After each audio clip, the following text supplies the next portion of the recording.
Good afternoon. Good afternoon, Senate Finance and guests.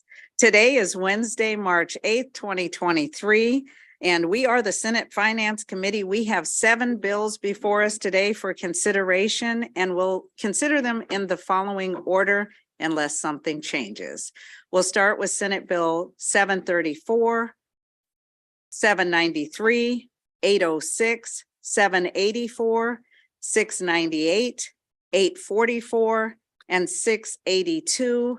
Let me remind our guests, our senators may be coming in and out during the hearings.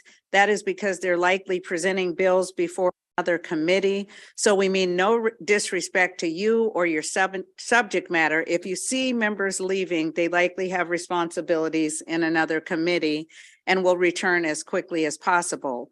Our sponsors will be given enough time to present their bills. Each of our guests will be given 2 minutes for your testimony.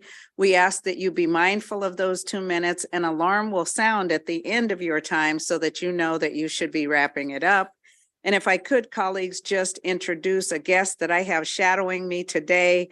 We have Prince George's County's at-large council member, Calvin Hawkins, who's been with me all day. Yes. He's seeing how the sausage is made. He may have to slip out at some point during the day, but Councilman, we certainly welcome you. And with that, colleagues, we will start our bill hearings with the Capital Budget Chair, Senator Zucker, presenting Transportation, Highways, Tourist Area, and Corridor Signage Program, Senate Bill 734. I see your panel coming up, so you can start as soon as you're ready.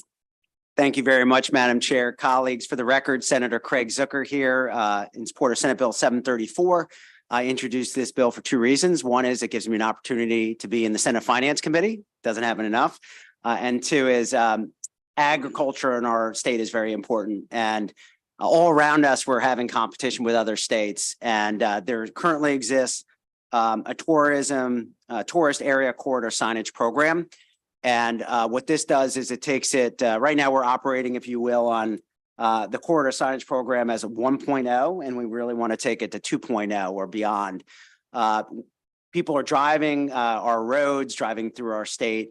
We want them to stop. We want them to see the amazing breweries, distilleries, and other businesses that we have in the state of Maryland. So we have an unbelievable panel here that can get into the weeds if you all wish.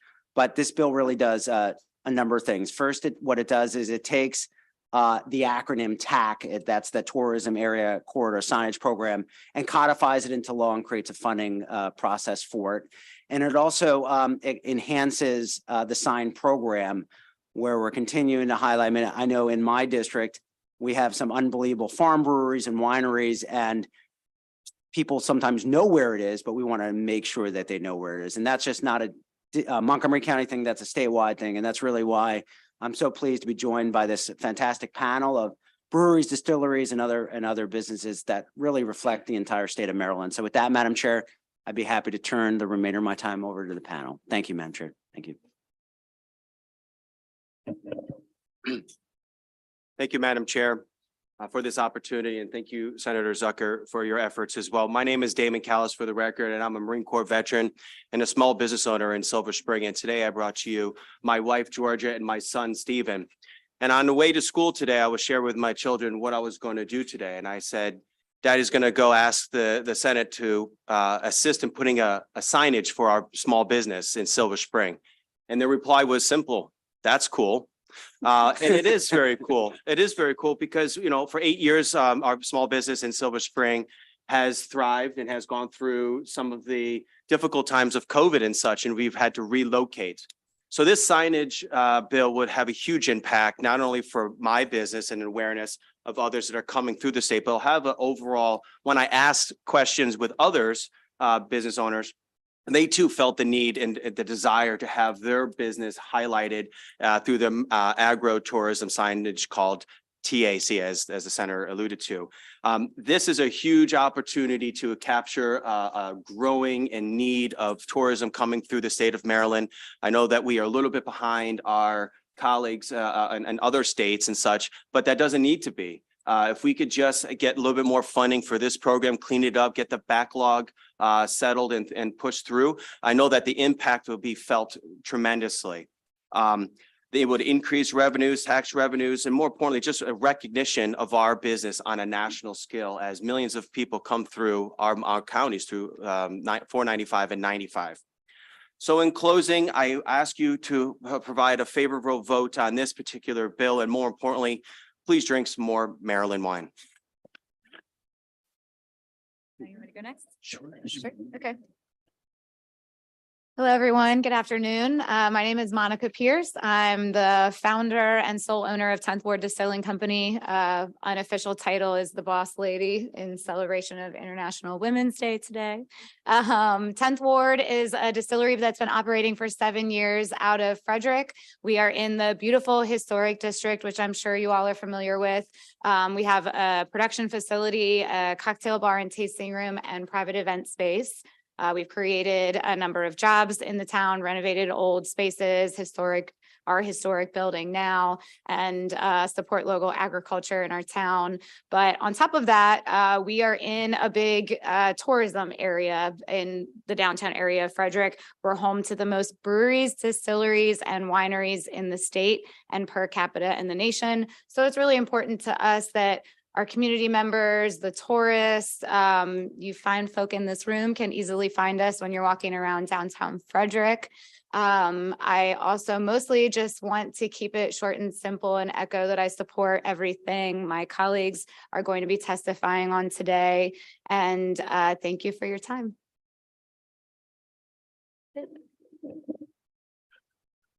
Good afternoon, Madam Chair, Madam Vice Chair, members of the committee.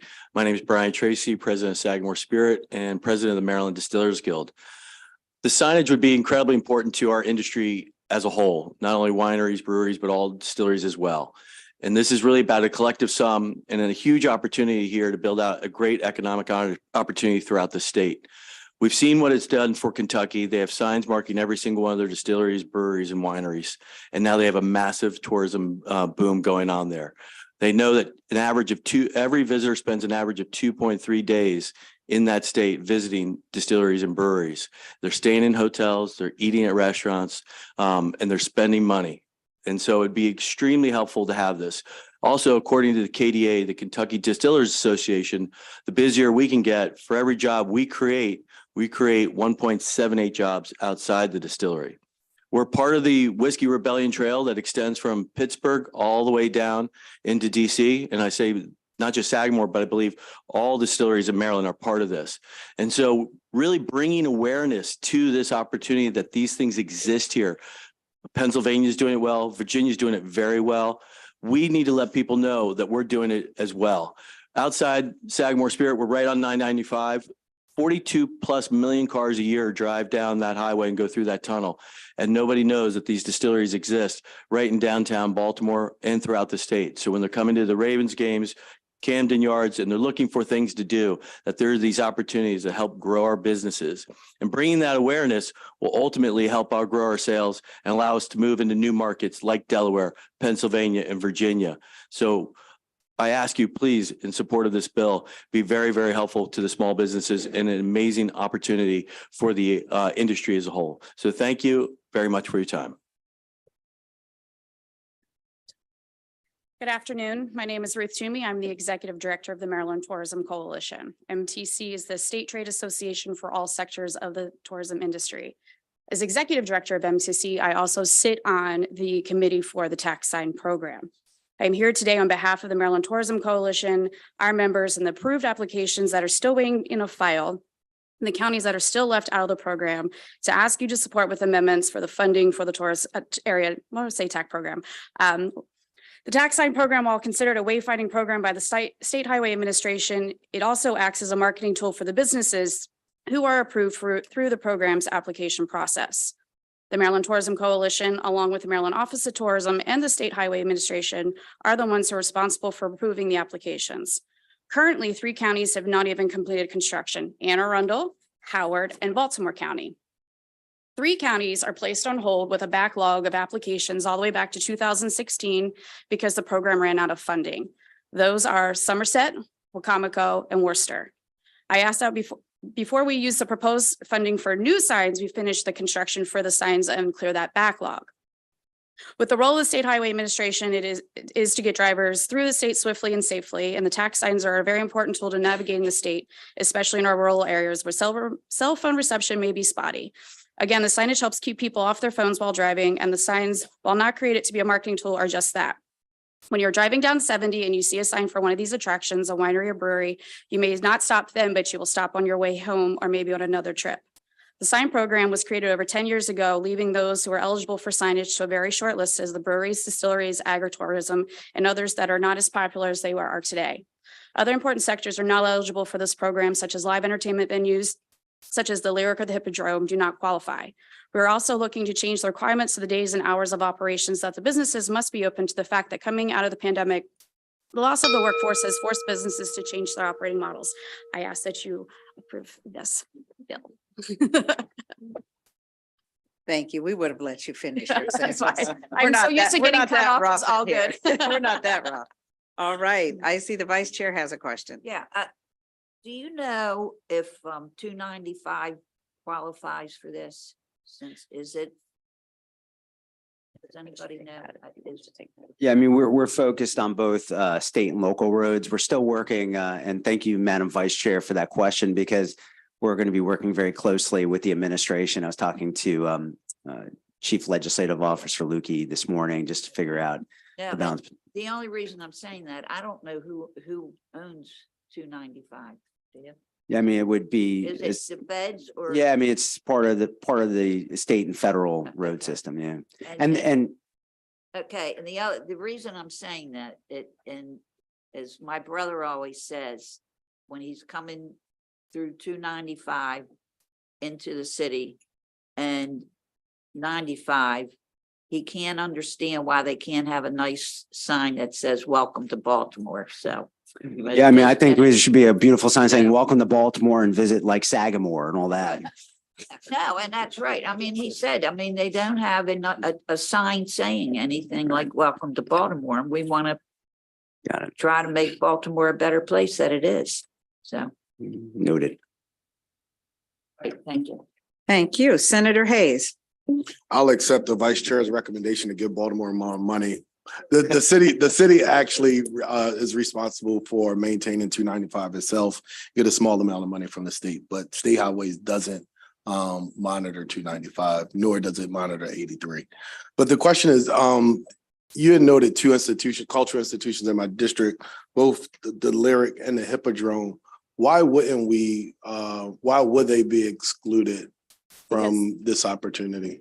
So currently, that sector is just not approved to be on the sign program. So if you drive down the road and you see the grapes or you see somebody golfing or marina, so a lot of this program has to also do with those icons, and they're not icons for live music, entertainment, agritourism, distilleries, and breweries currently. So that's one of our things we would like to change to. So, but this bill doesn't address that. This doesn't create the opportunity for those cultural institutions like the Lyric, the Hippodrome, Center Stage, Everyman's Theater. I probably have 85% of the culture and arts institutions in my district. So Yeah, I know that there are some in various counties that have direction signals to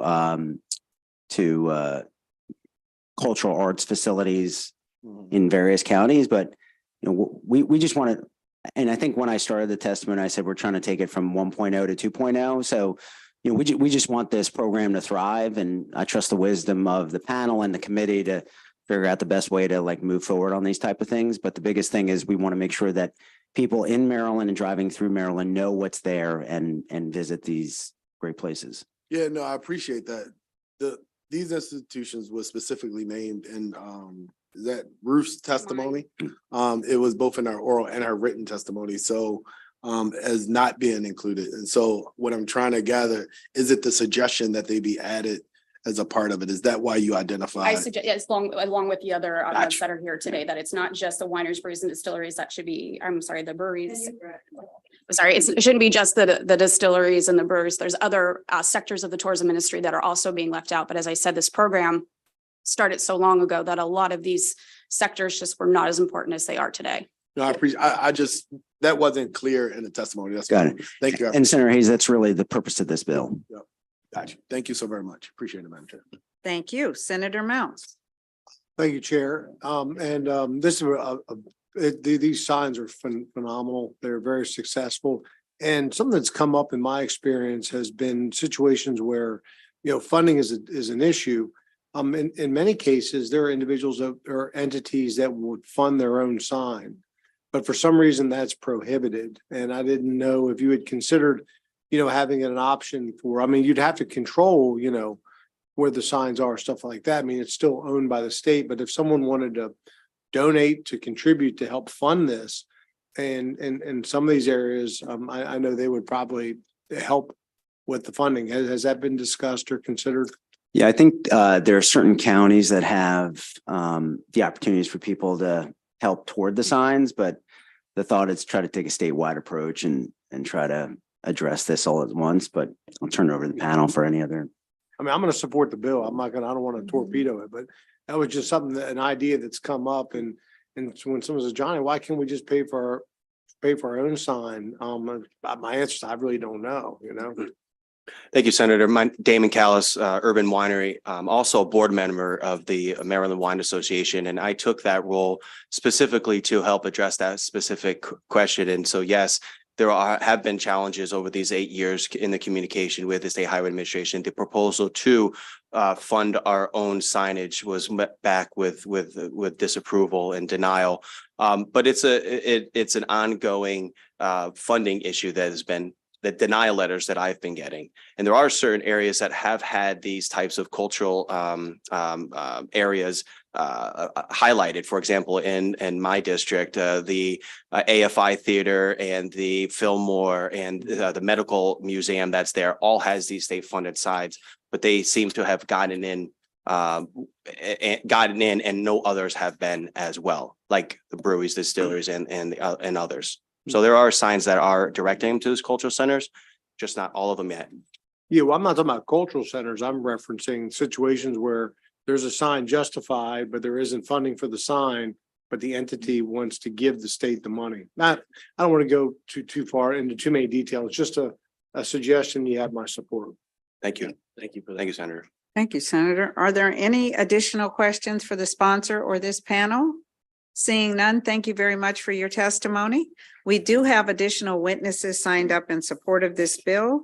So we'll call forward Carrie McCaw, probably mispronounced that, Pamela Gigante, Nikki Sinner. Nikki's unable to be here. Okay, you can proceed as soon as you're ready. Okay. Good afternoon. My name is Pam Gigante. My husband, Mark, and I own 61 Vineyard in Damascus, Maryland. We opened our doors in October of 2021. We're a small on-farm winery, a value-added producer, and I'm here in support of this bill. Since opening our doors, we have been trying different ways to get customers to come out to the vineyard. And even with various effective advertising strategies, we still hear several times a week that people don't know we're there. We've been told that the state highway folks had stopped putting up vineyard signs, so we have not yet applied for them, but we are very anxious to do so if they are in fact going to be installed again. Roadside signs are an excellent way to get the attention of a large portion of the population. Home builders put up thousands of signs around the state on roadways every weekend. During election season, there are additional thousands of signs on the roadways. And why do people do this? Because it works. They get seen, they get the job done, and I'm sure you all would agree.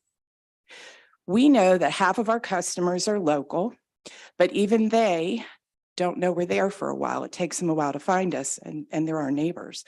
The other 50% come from other counties and other states, and sometimes they're visiting friends or family, in the community. Roadside sign would make them aware that we are here, and then they can Google and say, find wineries near me. We all do that. But unless they see the sign, they may not think to do that. So your help with this worthwhile effort would help us all grow our businesses, and I thank you for your consideration. Hello, Corey McCaff from 1812 Farm Brewery. I'd like to echo what my colleagues have already said here on the need for road signs and assisting people to find where we are, providing more clarity. Again, it's not easy being a farm brewery, and if you can't see us directly from where you're driving from, I think it'd be very helpful for people to find out where we are. We're only 5 to 10 miles away from PA and West Virginia, and we often do have people that just randomly will find us and they ask, why isn't there more road signage? I know they're used to seeing it more where they're from. So that's something that we often hear, that, you know, if you're able to get yourself out, and people will stop and be able to find you much more easy. Thank you. Thank you very much. I don't see any questions from the committee, so we thank you for your testimony and for participating in the Senate Finance Committee's process. Colleagues, that will conclude the hearing on Senate Bill 734.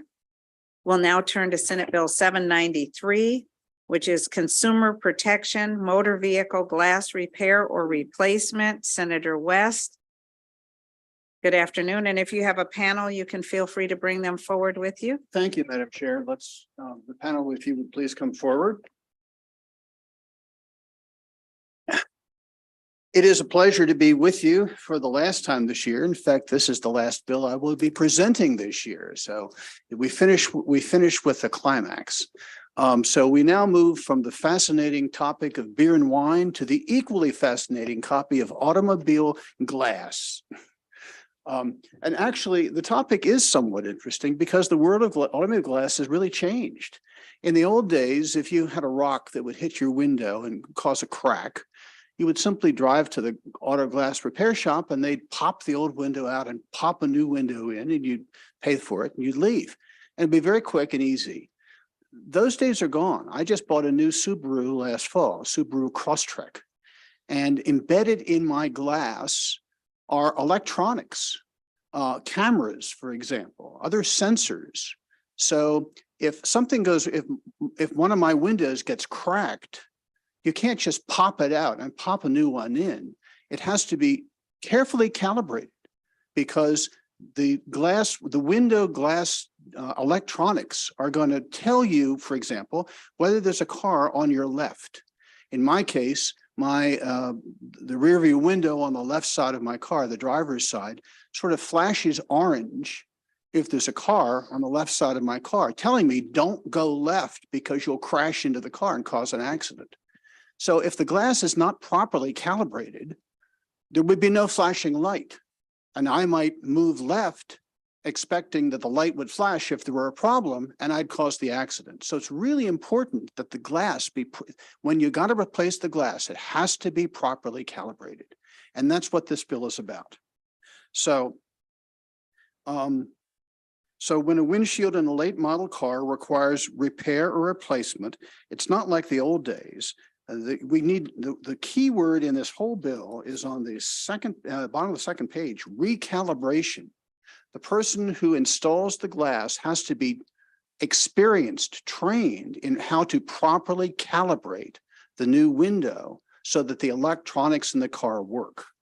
So what this bill provides in terms of its operative terms is before repairing or replacing a motor vehicle glass, if the vehicle is equipped with an advanced driver glass system, and the old vehicles are not, but increasingly people are driving vehicles that are, a motor vehicle safety class facility must inform the customer if the recalibration is required, and then secondly, must provide the customer with a statement that the work to be performed will meet or exceed the original equipment manufacturer specifications. And then another provision provides that the recalibration of these advanced glass systems shall meet or exceed the motor vehicle manufacturer specifications. And the final provision of the bill I want to call to your attention is the provision that says a motor vehicle safety glass facility may not charge for services that are not performed or successfully completed. So if the facility you take your car to is not qualified to do the work and doesn't do the work, that you can't get charged for it. So you will be charged if they can do the work properly and the calibration is done correctly. So that's what this bill is all about. It establishes a statewide standard so that consumers who have to replace their automobile glass windows are not gypped or do not leave the facility with glass that doesn't work and will provide incorrect information to the driver as the driver is driving down the road. I think it's a very important bill. It's not an expensive bill. It's a consumer protection bill, and I would urge a favorable report. Thank you, Madam Chair, members of the committee. Bryson Popham, appearing before you on behalf of Safe Light Auto Glass. With me and appearing at my request to my left is Mr. Scott Zeig, who's the Vice President of Government Relations for Safe Light. We are appearing in favor of Senate Bill 793, excuse me. I'm going to begin my testimony in a way that I never have before, and that is pointing you to the sponsor line, because I think it's an interesting feature of this bill. In addition to Senator West, who had a very similar bill before you last year, I'm going to explain what happened to that in a moment. But you'll note that the former vice chair of this committee is a co-sponsor of the bill, as well as the current vice chair of this committee. I'm very happy to see that, as well as Senator Bidel. Thank you all. And I think that indicates the support for the idea behind Senate Bill 793. Last year, we had a similar bill in. It was broader. It had some issues that we were unable to resolve that had nothing to do with the central purpose of this bill, which is consumer safety. We agreed to defer on those, and I'm happy to say that one of the parties that was having a problem with last year's bill is with us at the table today in support of Senate Bill 793. The other party was your Attorney General's office. They are in the room today as well. They've submitted a letter of information on the bill, and I have pledged to Mr. Sakamoto Wengel that we can deal with the issues he has raised at another time. But let's focus on the bill before us, and that is Senate Bill 793. And as Senator West has told you, one of the most important features of this are the notifications that are required. They are found on page 3 of the bill, requiring that you inform the customer if recalibration is required. Why is that so important? It's because without it, you can run off the road. And these notices in the House subcommittee yesterday were required to be in writing. We would support such an amendment on the bill this year, including electronic notification. So with that, Madam Chair, we would respectfully request a favorable report on Senate Bill 793.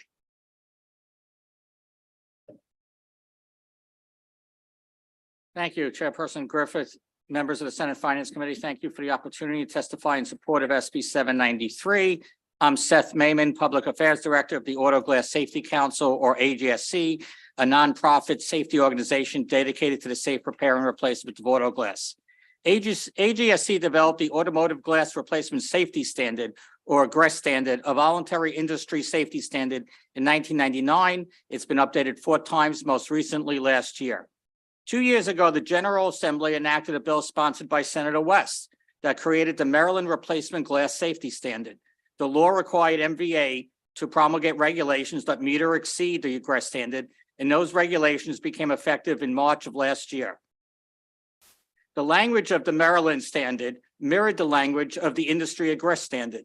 Subsequently, the GRESS standard was revised to further address the unique features and challenges presented by the advent of the advanced driver's assistance systems that were becoming increasingly prominent and essential in modern vehicles, the very issue in the legislation before us today. AGSC wrote a letter to MVA late last year to advise of the changes and request that they be incorporated into the Maryland standard. The 2022 changes to the GRESS standard are similar in the spirit of the provisions of SB 793 before you today. Thus, we obviously support SB 793, but also think it would be easier and beneficial to have the MVA incorporate the GRESS standard changes into the existing Maryland changes. Thank you, and we appreciate your consideration.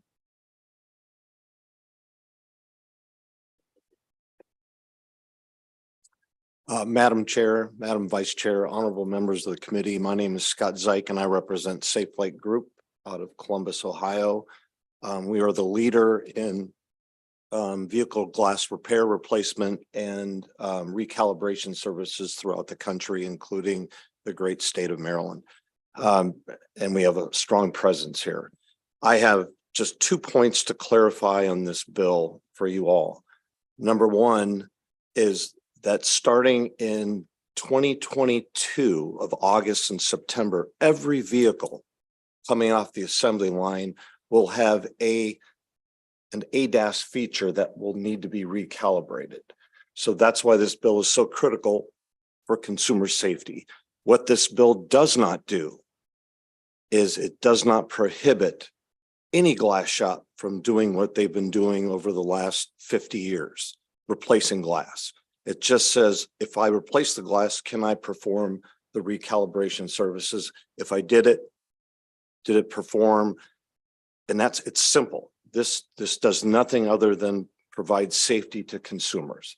So with that, I would ask for your support on this bill. Thank you. Thank you. Senator Reedy. Thank you, Madam Chair. And I'm listening to the bill and looking at some of the testimony. Can you guys comment about, is this going to be something that a small auto glass provider could be most likely to be tripped up on? Or do all reputable auto glass, this is something all reputable auto glass repair companies already have and should have, correct? Yeah, if I can. So APSC is a membership organization, so we represent. If you just vote manage the button, so you can just pull it. Oh, okay.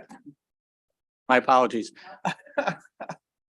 So some of the people you're talking about are our members, not all of them, obviously, but some of them are our members. So our members, as a condition of membership, have to follow the industry standards that I described before.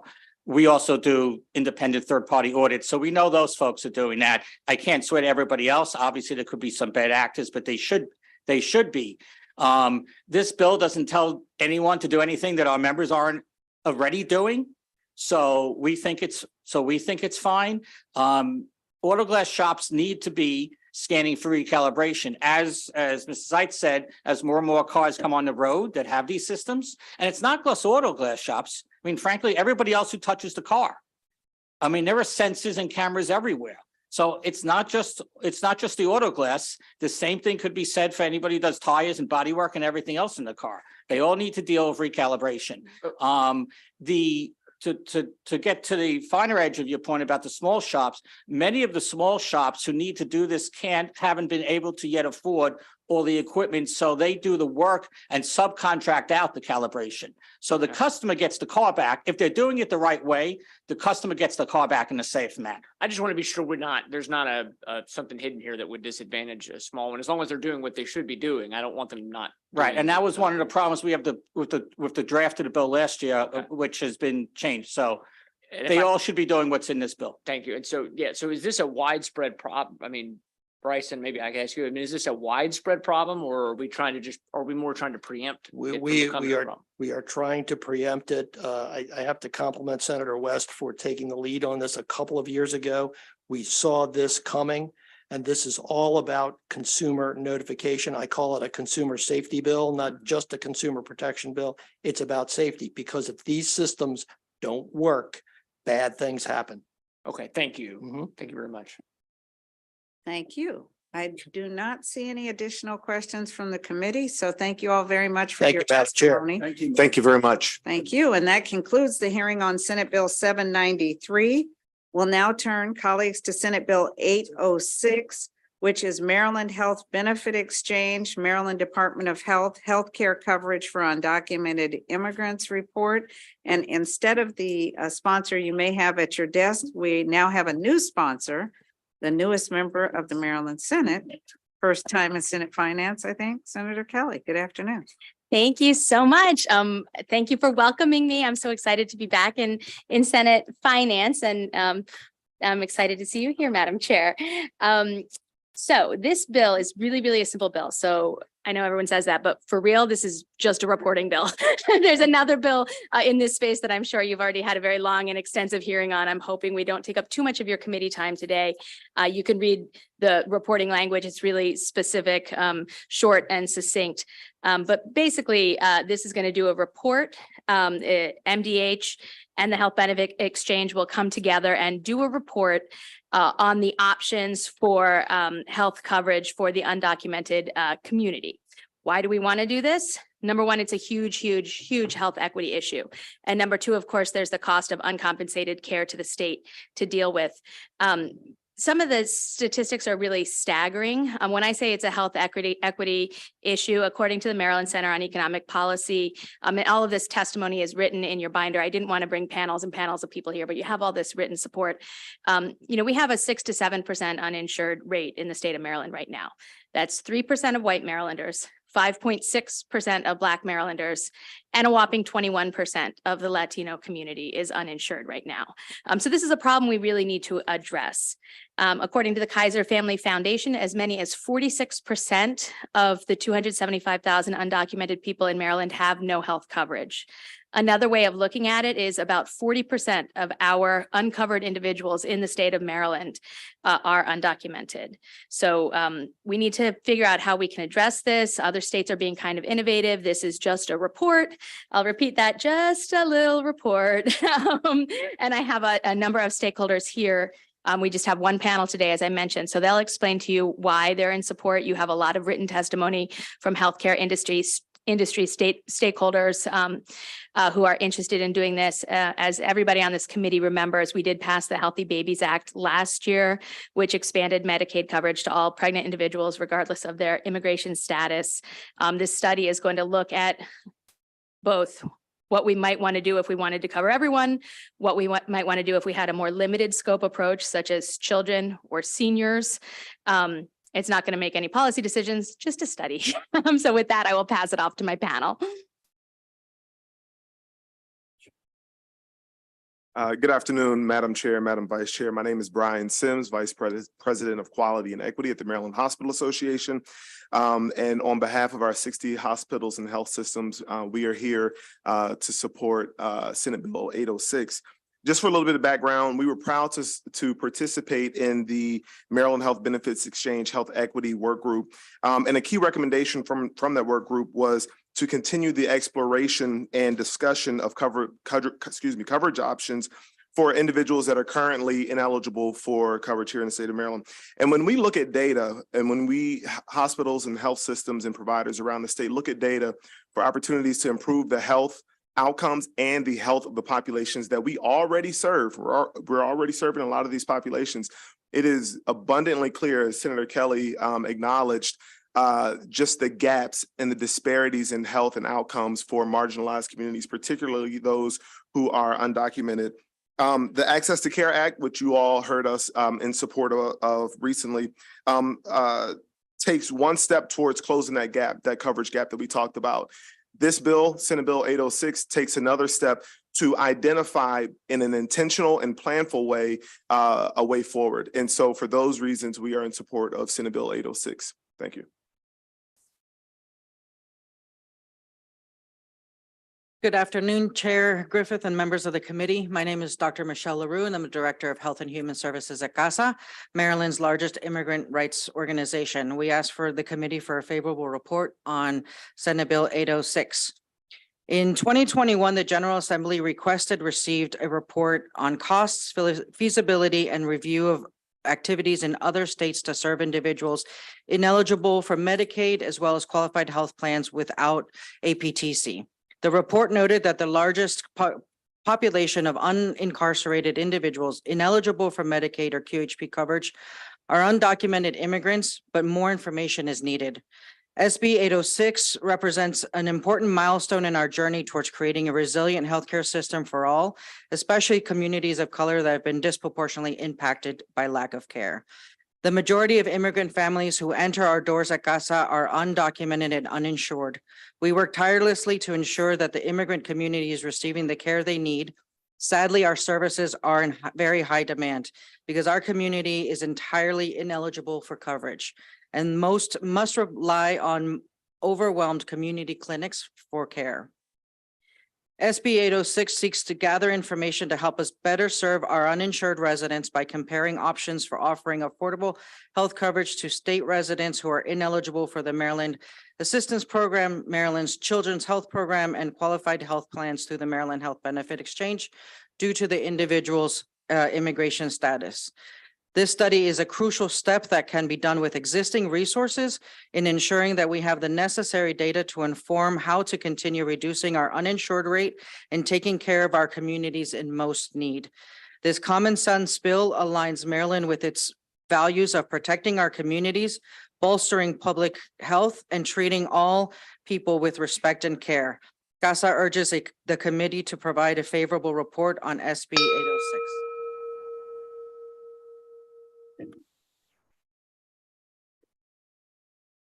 Good afternoon, Chair Griffith and members of the Senate Finance Committee, and thank you for the opportunity to testify today. I'm Johanna Fabian Marks, the Policy Director at the Maryland Health Benefit Exchange. And I just wanted to share a couple of points. One, that we are prepared to work with the Department of Health to produce the report outlined in the bill and can do so within our existing budget. And as Michelle mentioned, this would build on a report, a joint chairman's report we submitted to the General Assembly in 2021. In that report, we provided an actuarial analysis of the projected cost and impact of enrolling undocumented individuals with a state subsidy in private plans through the exchange. This report would provide the other potential piece of that puzzle by looking at enrolling individuals in Medicaid. So that, I think, would give the General Assembly the information you need for any future discussions on how the state could provide all Marylanders with access to affordable health coverage. So that's all I wanted to share, and thank you for the opportunity to represent the exchange. Thank you very much for your testimony. Senator Reedy has a question. Thank you, Madam Chair. I wondered, Senator Kelly, if this is a reporting bill. Just a report. It's just a report. Nothing but a report. Well, great thing about reports is we can get good data, right? So I didn't notice in the text of the bill regarding the report, are we going to study the impact on our Medicaid waiver? Because we are in the middle of a fight right now. Our hospitals are very concerned about rising costs, and some of that has been associated with all the burden that the hospitals had to bear under COVID, which has nothing to do with this specific issue necessarily. But is that a piece that we should have in here? Is how increasing the state's obligation on Medicaid dollars would impact our waiver? Do you want me? Yeah, I can do my best to answer that. I mean, if you want to put that into the study, I'm certainly not opposed. I would say that based on the way I understand healthcare policy, this is actually going to do a lot of good things for our total cost of care, because when you provide people with access to insurance coverage and you reduce your uncompensated care, you're reducing your overall spend, right? So if you get people, what we know, right, about health insurance is if they have the coverage, they're getting both preventative care and early treatment, which is improving their healthcare outcomes. It's about getting a bigger pool. So I'm not opposed to language about how this would impact the waiver. I know this is something that as other states have been pursuing this, they would have to apply for plan waivers and things like that. I wouldn't be offended by that language, but the intention of both the report and the information that we want to glean from the report in terms of finding these potential options is to benefit the overall healthcare system and support the waiver and the structure that we have. As a follow-up, with when we've expanded Medicaid in the past, it actually did not lend to a drop in uncompensated care, at least for a while. I think over time it may help some, but I remember when it was expanded, I think it was in 2008 or 2009, there were a lot of promises about how by expanding Medicaid, we'd see all this huge drop in uncompensated care, which is a great argument. We want to obviously deal with uncompensated care, but it didn't really pan out the way it was planned. So I think that's something that needs to be considered, but I assume that part of this study as well. Sure. And one of the things that we're doing also, and I know you're a thoughtful sort of policy-minded person, so I appreciate your approach to this. Flatter will get you everyone together for a long time on each show. But one of the reasons to have a report is that, these policy conversations will be happening this term, right? We know we did the Healthy Babies Act. We know that Maryland Medicaid is in the process of implementing that right now. So their hands are a little bit full. But I think the better prepared we can be as these policy conversations continue over the next few years with robust data and information and ideas, the better off we are. So I'm open to that. Thank you. Thank you, Madam Chair. Thank you. I don't see any additional questions for this panel or the sponsor. Thank you all very much for your testimony. We do have additional witnesses signed up on this bill.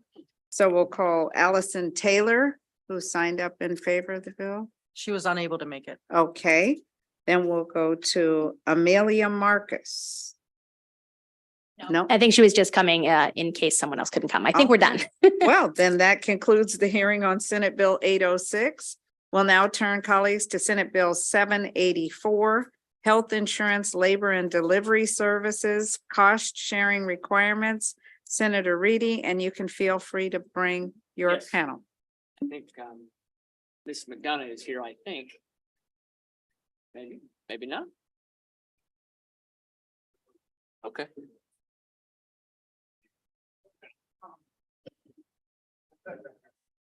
We can take a thoughtful moment.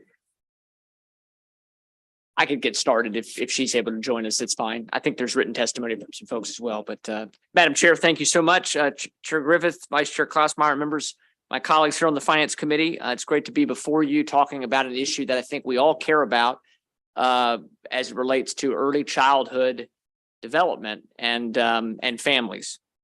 And you know, our state over the last several years has really made a policy call in an overarching way that early childhood development, earliest stages of life are very important, not just for the child, but also for families to be able to get the best access to education and to care. And we're talking a lot about we're talking a whole lot about childcare and childcare access and pre-K. So there's a lot of discussion about early childhood education and care. And I think this bill fits right into that. As amended, because there is an amendment, the Senate Bill 784 is really a woman's health care bill and a family health care bill that would provide coverage for labor and delivery services without a deductible co-insurance, co-payment, or any other cost sharing requirement. I've spoken with a number of my colleagues sort of offline. I think there's a lot of bipartisan agreement that this is something we really need to be looking at doing as we move forward. Over the past several years, as I said, we've made early childhood development and assistance for families a high priority. We recognize how vitally important early childhood, those moments are certainly for the child, but also for the families. And so this is trying to build on that. And we want to ensure that this would help ensure that the earliest weeks of caring for and bonding with a newborn together as a family are not marred by often larger than expected bills for labor and delivery in the private insurance market. Under current Maryland law, there's more than 50 mandated health insurance benefits that carriers have to provide coverage to their employees. Carriers, for example, cover now abortion care services without a deductible co-insurance, co-payment, or any other cost sharing requirement. There's a number of other ones of these kinds of mandates now. And so Senate Bill 784 is just requiring these carriers to provide labor and delivery coverage from the same carriers that provide labor and delivery coverages from imposing a deductible co-insurance or co-payment on birthing services. And I think it's a great issue for us to explore because, again, what happens is my understanding from the statistics I've found is about 80% of our current births are actually Medicaid births. So they're already covered. So this is really about that roughly 20% of births that are in the private market. And I can tell you, I'm on a, my wife and I, we've have 2 children. We're not planning on having any more. We had bills, even being on, my wife is a teacher, we had very good insurance, but we had bills that were not nothing when we had both of our children, but ours were pretty limited compared to what some people in the private insurance market will really face. And sometimes it can be very unexpected rises in costs. I've heard people say they had to pay as much as $5,000, $6,000, $7,000, and that was with insurance. And then some folks, it's even more depending on the type of plan. So I think this is something we ought to look at. We ought to take action on. It would give a measure of comfort and help for families and new parents or new single parent or in the early going and provide and I think it would really help to get that new life off to a great start. So, Madam Chair, with that, I'm asked for favorable support on this, and I'm happy to answer questions after my guest here goes as well. Sorry, and I'm unofficial. So Caitlin McDonough here today on behalf of Maryland Families for Safe Birth in support Maryland Families for Safe Birth is a grassroots patient advocacy organization focused specifically on maternal health and increasing equity and access to maternal health services across the state, with a particular focus on areas where rural areas, urban areas, and suburban areas where there's access issues to different types of providers and different types of services. We see maternal health as one of the most personal decisions that our members make for themselves, their bodies, their families, and their children. And we would just be supportive of any effort by the state and by the department to increase access and lower barriers to care with different types of providers. And we thank Senator Reedy for his support on this and some of our other efforts of the session, and appreciate the committee hearing from us today. Thank you. Thank you very much. I don't see any questions. Oh, Senator Guile. Thank you, Madam Chair. I just had one question. I was looking at the fiscal and policy note, and it talks a lot about hospitalization, inpatient hospitalization services. Would this also contemplate home births? That would certainly be my goal. And I will admit, I'm a little fuzzy on what I think insurance cover. There is insurance coverage for all home births.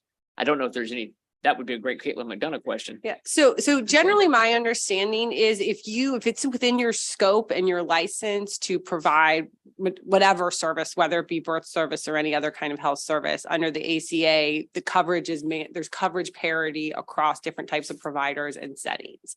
That does differ a little bit with the way hospitals work versus community providers, but there is coverage. And so they would be included in the legislation.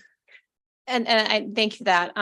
Just to follow up, I mean, my understanding is that a lot of the, I think maybe even all of the midwives that do home births in the state are not in network for any insurance provider. So perhaps this maybe wouldn't be applicable then, because this would contemplate insurance contracts. So to the extent that you're not, and like Medicaid is a big barrier for certain types of midwives to be credentialed under Medicaid because of the malpractice insurance that's required. And it's just cost prohibitive for some midwives. But so I generally, our space is in home birth midwifery and some of our direct entry midwives, but this bill would apply to hospital-based nurse midwives and all providers as well. So they could have different coverage based on their relationships with private and public insurance, and it would apply varyingly depending on those degrees. We do see more and more practitioners like outside of hospitals seeking to be in network and kind of negotiate some of those arrangements, but there are still some barriers to that as well. Okay, thank you. And Madam Chair, I appreciate that the Maryland obstetricians also are in support of the bill. I know that for sure. I don't know who else is in the file, but yes. Thank you very much. I don't see any further questions, so thank you for your testimony. That will conclude the hearing on Senate Bill 784. We'll now turn to Senate Bill 698, which is the Consumer Protection Online Biometric Data Privacy Bill. Senator Augustine, and feel free to bring your panel forward. Good afternoon. Good afternoon. Good afternoon, Senator Malcolm Augustine here with Senate Bill 698, Consumer Protection Online and Biometric Data Privacy.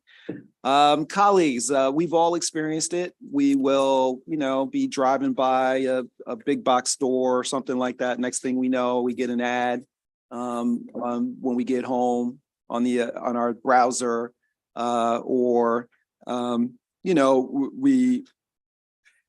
it happens to us. And if you do a little search, in your browser, something like that, next thing you know, you're receiving certain pop-ups and you're receiving these kinds of different things. That right now, it's literally like the wild, wild west for us here in Maryland. We don't have any privacy protections, no rules, just a black box as it relates to these activities for that here in Maryland. And that's what this bill is about. Last year, Senator Lee came in with the bill that looked to be similar to what they've done in California in this space. We took a look at it here in finance, and then there was some conversations about what Virginia had done. California being a little more consumer focused than what was done in Virginia, which was a little more industry focused. And we sent the bill over to do a work group on this topic to the House. The House did not actually bring that up. But the thought was that we would take some time to work on this because we all know that we need these protections. But in the interim, the state of Connecticut passed legislation that really had, there was more agreement that was more of a middle ground. And that's the base of this bill is legislation that was passed in Connecticut, and put on top of that is legislation which you've seen would passed out of the House, which dealt with the biometric data privacy. And so it harmonized those two into this bill on online data privacy. So like currently these companies, websites are just collecting our personal information. Like I mentioned, no knowledge, no consent, and really no regulation as it stands right now. And they're selling our information. They're profiting off of that as well. So they are selling that information. And with this piece of legislation, which is significant, there's a lot going on in it. Marylanders would get some of the same rights that residents of Connecticut and Colorado have because of their law. And also some of the things that are within the European Union. I know you guys are worldly type folks and everything. I know you'll see sometimes if you go to a website that's like a European website, you'll get the opportunity to opt out immediately. And we've seen that. We've all seen that. But if it's one that's in Maryland, we actually don't have that right now as a requirement. But it is a requirement in Europe, and it is a requirement for California. And so those are some of the things that we're looking to bring here to our state.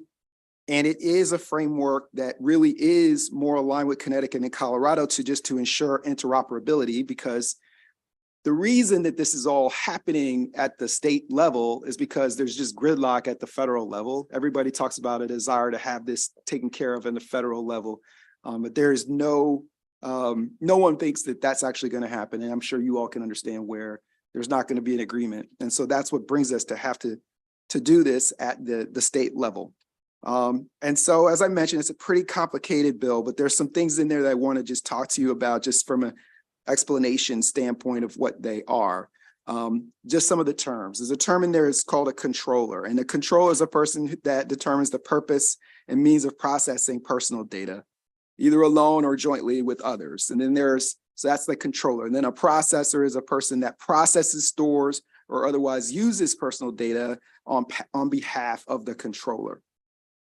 The bill applies to entities that produce services or products that are targeted to residents of our state during the immediate preceding calendar year, either controlled or processed of that data of at least 100,000 consumers. Okay, so this is not like somebody who just is small number of folks who they're reaching out to, 100,000 consumers or 25,000 if their gross revenue is 25,000 or 25% of their gross revenue is associated with this. If they're in the business of selling people's data and they go over 25,000, that's who we want to talk to. Otherwise, 100,000. So that's a protection for the small entities that may not have the infrastructure to be able to support some of the requirements of the bill. This is for big folks who are pretty sophisticated in this space.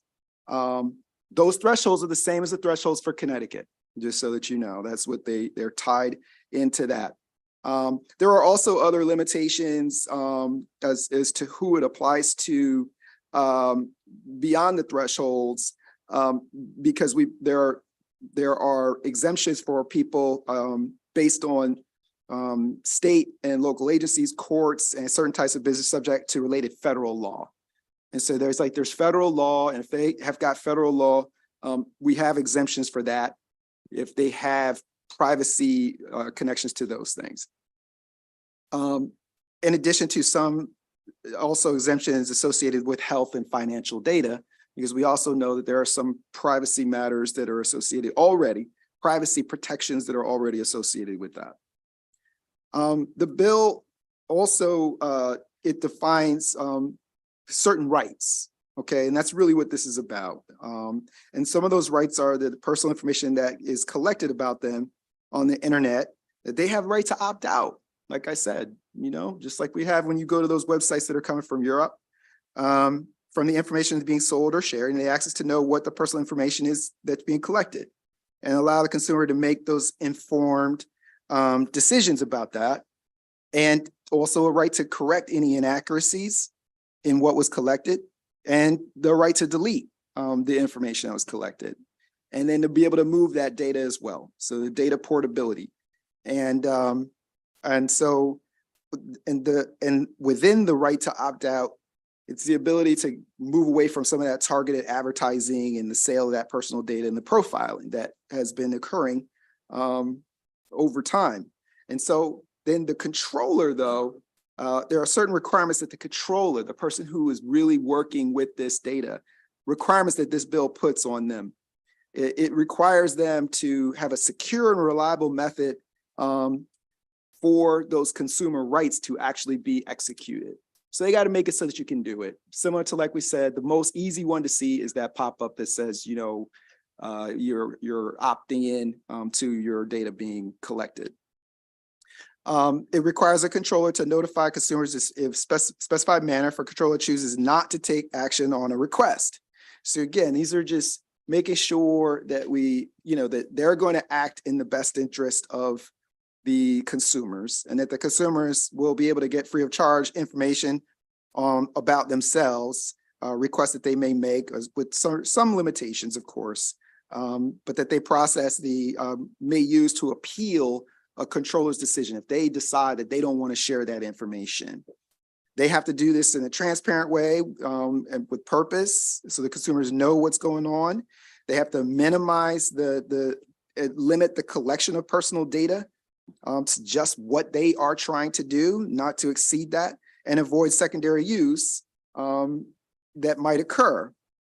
And they got to really do their very best to obtain, when they do opt in, consent before, they got to really hold that sensitive data to avoid issues with discrimination, because we have had some discrimination that has occurred with these programs. Now, one of the things that that is different in this model is that for loyalty programs, it does have an exemption basically for loyalty programs. You'll hear about that later. And it also requires that people be able to revoke that consent. So you've given the consent, you got to also have the ability to revoke it. So, and then finally, the bill establishes a task force to study online data privacy. And that's what the task force does. It's a pretty normal task force type of thing. So you ask the question, so what kind of harms have occurred? And, you know, I'm not gonna go into a whole bunch of the harms, but, you know, data brokers, they collect this data and the information, you know, it gets exploited against vulnerable populations. It's been sold. It's been used to target certain people to prevent others from receiving advertising for employment, for example, if they've in essence been profiled by the data that has been collected over time. I mean, there are actually real harms that have occurred in this process. And then there's also been issues with regard to public safety, physical safety, because of the use of like geolocation technology, where you know, that's happening too on the internet, where, you know, folks are able to know where you are. And again, we right now don't have any real protections around that. Now, you're going to hear a lot of folks with a lot of objections to this. There's just no question about it. And I'm just going to collect them up a little bit for you. You will hear from folks like American Property and Casualty, other insurance folks, and LexisNexis. In essence, all of what they're talking about really is clarification on some of the exemptions associated with those federal acts that we talked about before, which is in the bill. And that's the intent of the bill. If there needs to be clarification on that, that's fine. But that really is what that's talking about, including Consumer Health Product Association, which talked again around, although it's not explicitly in the bill now, it really was sort of the intent, the policy around controlled substance acts. If folks have these additional protections, then, then so be it. That's fine. Another sort of grouping that you will hear from is folks who want this bill to look more like the Connecticut bill, in the sense that the biometrics, which harmonizes with the other biometrics bill that you all heard, is different than the Connecticut model. So that is different. And we put the biometric information in there because it passed out of the House last year, and it is consistent with the bill that you also heard before you. You will hear about the loyalty award programs. In Senate Bill 698, the discussion is that it interferes with affinity membership programs and protections from programs in the Connecticut law. But that's just not the case. I mean, it's really very explicit that this does not undermine loyalty program, reward programs' ability to provide benefits to their members. It's explicit in the bill that it does not apply to those affinity and membership programs. And then you will also hear a little bit about science and technology advancement, whether or not this would impact science and technology advancement. But the issue, it really doesn't, because the biometric deletion requirement only comes in if you are not in contact with a person over a 3-year period. I mean, there's plenty of time. If you need to continue to work with the folks, you can absolutely do that. And so it will not impede research, because it also does include those exemptions for things like HIPAA and other covered federal law. So that should also be able to provide some protection from that. And then you will also hear about a discussion around a couple of things that are different between the two laws. For example, the right to cure, which we do not have in this piece of legislation, which was in Connecticut and there was in California. And that right to cure allows one party of a contract who's defaulted under the contract provision to remedy their default by taking steps to ensure compliance, otherwise kind of cure the contract. We don't have that in Maryland state law. And so that would be something that would be outside of the way that we are currently structured. And we also, just based on the effective dates of the legislation, would, really, it would have expired anyway. I mean, just based on the time to cure. There is also in this a private right of action, which of course has been a conversation that is associated with the bill, the biometrics bill. And there have been ongoing conversations around the ability for there to be frivolous lawsuits. Nobody wants to see frivolous lawsuits. But even in California, where they don't have that, there have been lawsuits. I mean, it doesn't prevent there from being lawsuits if you have bad actors. And what that does do, though, is it provides for a broader opportunity for Marylanders have the ability to have people who are looking out for them when it comes to these rights. And of course, I already mentioned the fact that there's not, there's no hope for federal action on this. And so two more things, and I appreciate y'all's indulgence. It's a pretty hefty bill. You already talked about the things that are shared with, Colorado and Connecticut, like the global opt-out. There's another one that is also important, and it's a prohibition on dark patterns. And so what that is it's like a carefully crafted trick where online, where users are doing certain things such as buying overpriced products with their purchase or signing up for recurring bills. And you all probably have seen how that happens too, where it's like you get sort of tricked into signing up for something that is there. And that we just don't have requirements for the authentication to opt out. Like if somebody says they want to opt out, they're opted out. You don't have to get a second opportunity to sort of get them to verify, which, reduces the amount of time that people are able to do that. Now, there are ways that, and so California is kind of like the high end for for the United States, and Europe is even, more stringent, but ours is a little bit more narrow. We're narrower in our personal data. We're narrowing our personal data definitions. And as I mentioned, we exempted the loyalty programs. They didn't do that in California. In California, the loyalty programs they have the same requirements as other entities. And so, for me, this is about us protecting our private data. There's not going to be this federal action. We have a good base. I think it's a very the bill is balanced based on that Connecticut approach, and I'm happy to answer any questions anybody have, and I ask for a favorable report on Senate Bill 698. Go ahead, Steve. Okay, thanks. Good afternoon, Madam Chair, members of the committee. Steve Sakamoto Wengel on behalf of the Consumer Protection Division of the Attorney General's Office, in strong support of Senate Bill 698. Hannah Abrams was supposed to be here to testify. Unfortunately, she's under the weather today, so you're stuck with me. I really want to thank Senator Augustine for introducing this bill, and he did a great job describing how it works. Most consumers don't know how much information is being collected about them on the internet, and they don't know until they find out, until they're looking at a pair of shoes online, and all of a sudden are targeted with shoe ad after shoe ad after shoe ad, or they're walking by some location and suddenly they're getting an ad on their phone for that location. But there's also a lot more sensitive information, including health related information, including sexual orientation, including other personal private information that consumers don't know about. If you're in California or Colorado or Connecticut or in the European Union, you have a right to find out what information is being collected about you.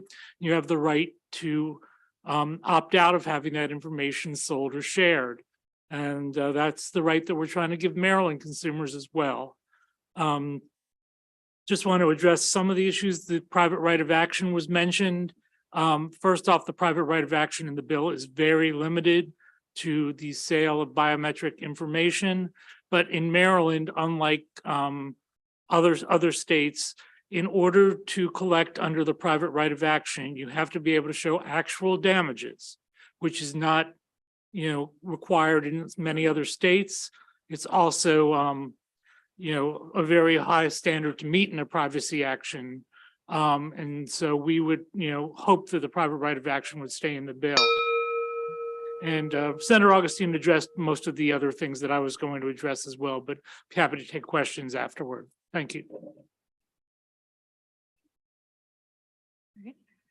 Thank you, Chair Griffith and members of the committee. I'm Irene Lee, Policy Counsel for Common Sense Media, where we promote privacy and platform accountability legislation to protect kids and teens online. Common Sense Media strongly supports Senator Augustine's Online Biometric Data Privacy Act. In particular, SB 698 fills a gap in the now 25-year-old Federal Children's Online Privacy Protection Act, or COPPA, by protecting teens aged 13 to 15 years old. Right now, it only protects kids under 13. And so if any of you have teenagers and ever wondered why sometimes they might have trouble thinking before they act, it's not simply because they're just being a difficult teenager. As teens, the part of our brain that controls emotional responses like our fight or flight response grows faster and overpowers the part of our brain that controls higher level functions like planning, reasoning, and impulse control. And biologically, kids and teens are just not as capable yet as adults of thinking through their actions' long-term consequences, such as when they're sharing their personal information online. And this makes them incredibly vulnerable to and defenseless against practices like targeted advertising and the algorithmic recommendation of content. And this is possible through the billions of data points that companies are collecting on us. And so when kids and teens are going online, they're being exposed to content incredibly detrimental to their mental health, such as content promoting suicide, self-harm, eating disorders, and dangerous challenges. And so SB 698 protects kids and teens by requiring their opt-in consent before targeting them with ads or selling their data. And to make SB 698 even more effective, I'd strongly recommend that we amend teen opt-in language to close a loophole in federal COPPA that we see now. that some companies exploit to avoid compliance with it. We also urge a targeted ad ban to minors altogether, a proposal that has strong bipartisan support from Congress and President Biden. Maryland residents do not deserve to be left out of privacy protections simply because they do not live in a state like California without a strong privacy law in place. And so Common Sense Media urges a favorable report for SB 698. Thank you. Thank you. And we do have one member of the sponsor panel who's here virtually, so we'll have Greg Lehman. Sir? Like he froze. Yep. It's the way it goes. Oh, there you go. Good afternoon. You can proceed with your testimony.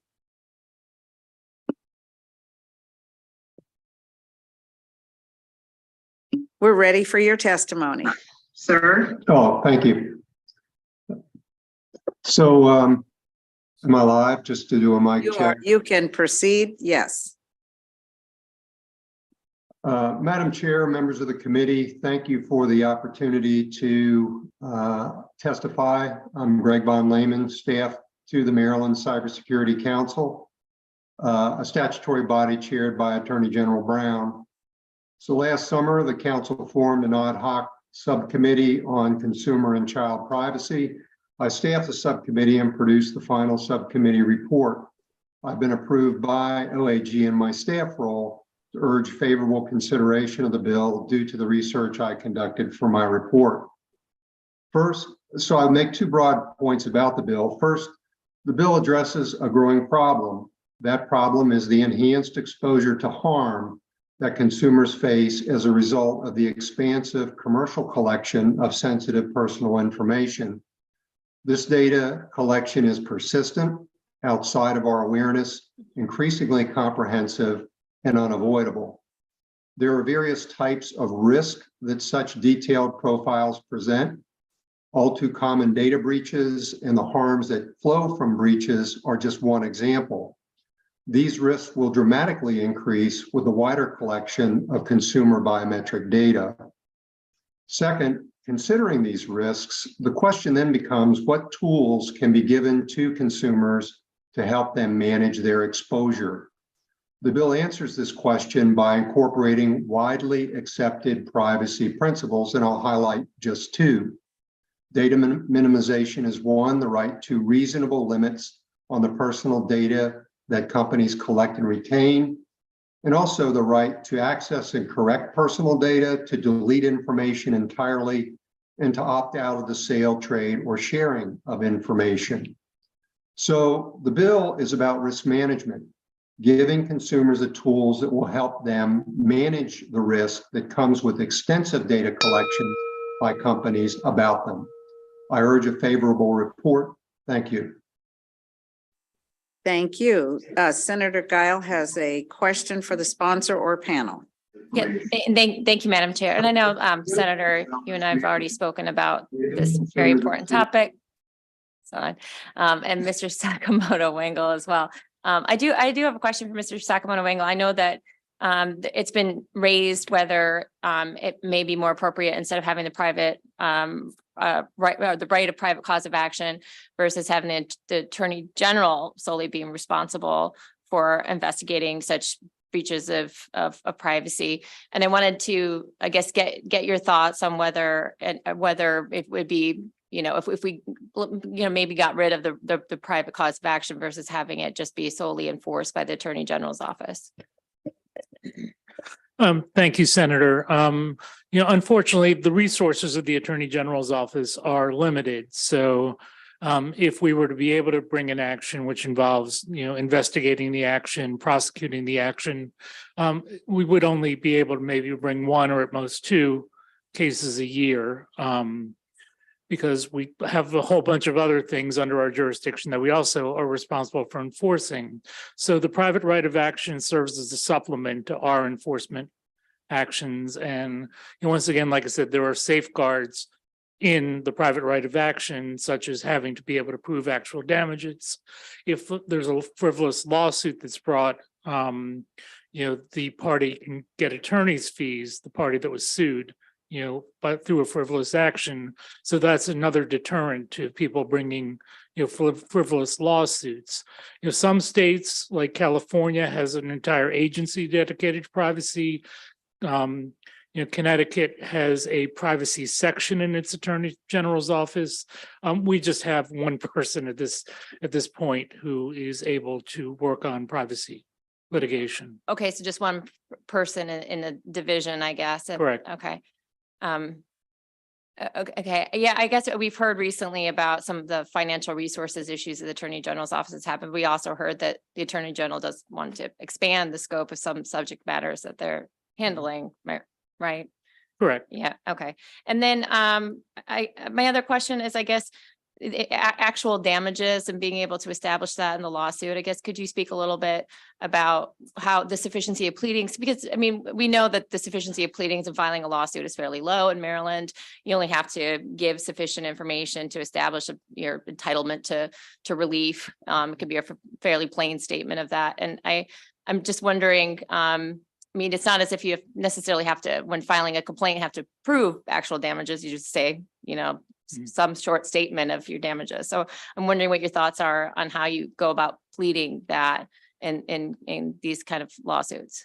Well, and I know we've discussed this, that there are, it is difficult in a privacy action where there's been, for example, a sale of your private information to show that you've suffered actual damages. But if, for example, you as a result become a victim of identity theft, you have to spend hours and hours trying to clean up your credit record and, take care of that. That's, one example of actual damages you might suffer due to the improper sale of your information. So there are similar situations where, because your information has been sold in violation of the statute, you might suffer harm having to remedy that. And that's where the actual damages would come into play. Okay, thank you. Thank you, Madam Chair. Senator. Thank you very much. I don't see any additional questions for the sponsor or this panel. Thank you very much for your testimony. We do have additional witnesses signed up on this bill, so I'll call forward Margaret Durkin, Jake Laystock, Kelly Locklear, K. Alexander Wallace, Andrew Kingman,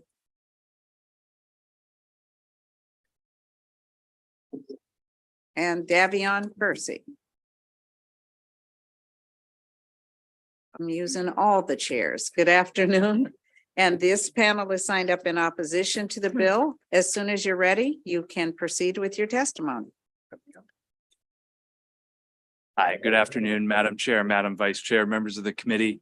My name is Andrew Kingman. I represent the State Privacy and Security Coalition. We're a multi-sector coalition of over 30 companies and 6 trade associations.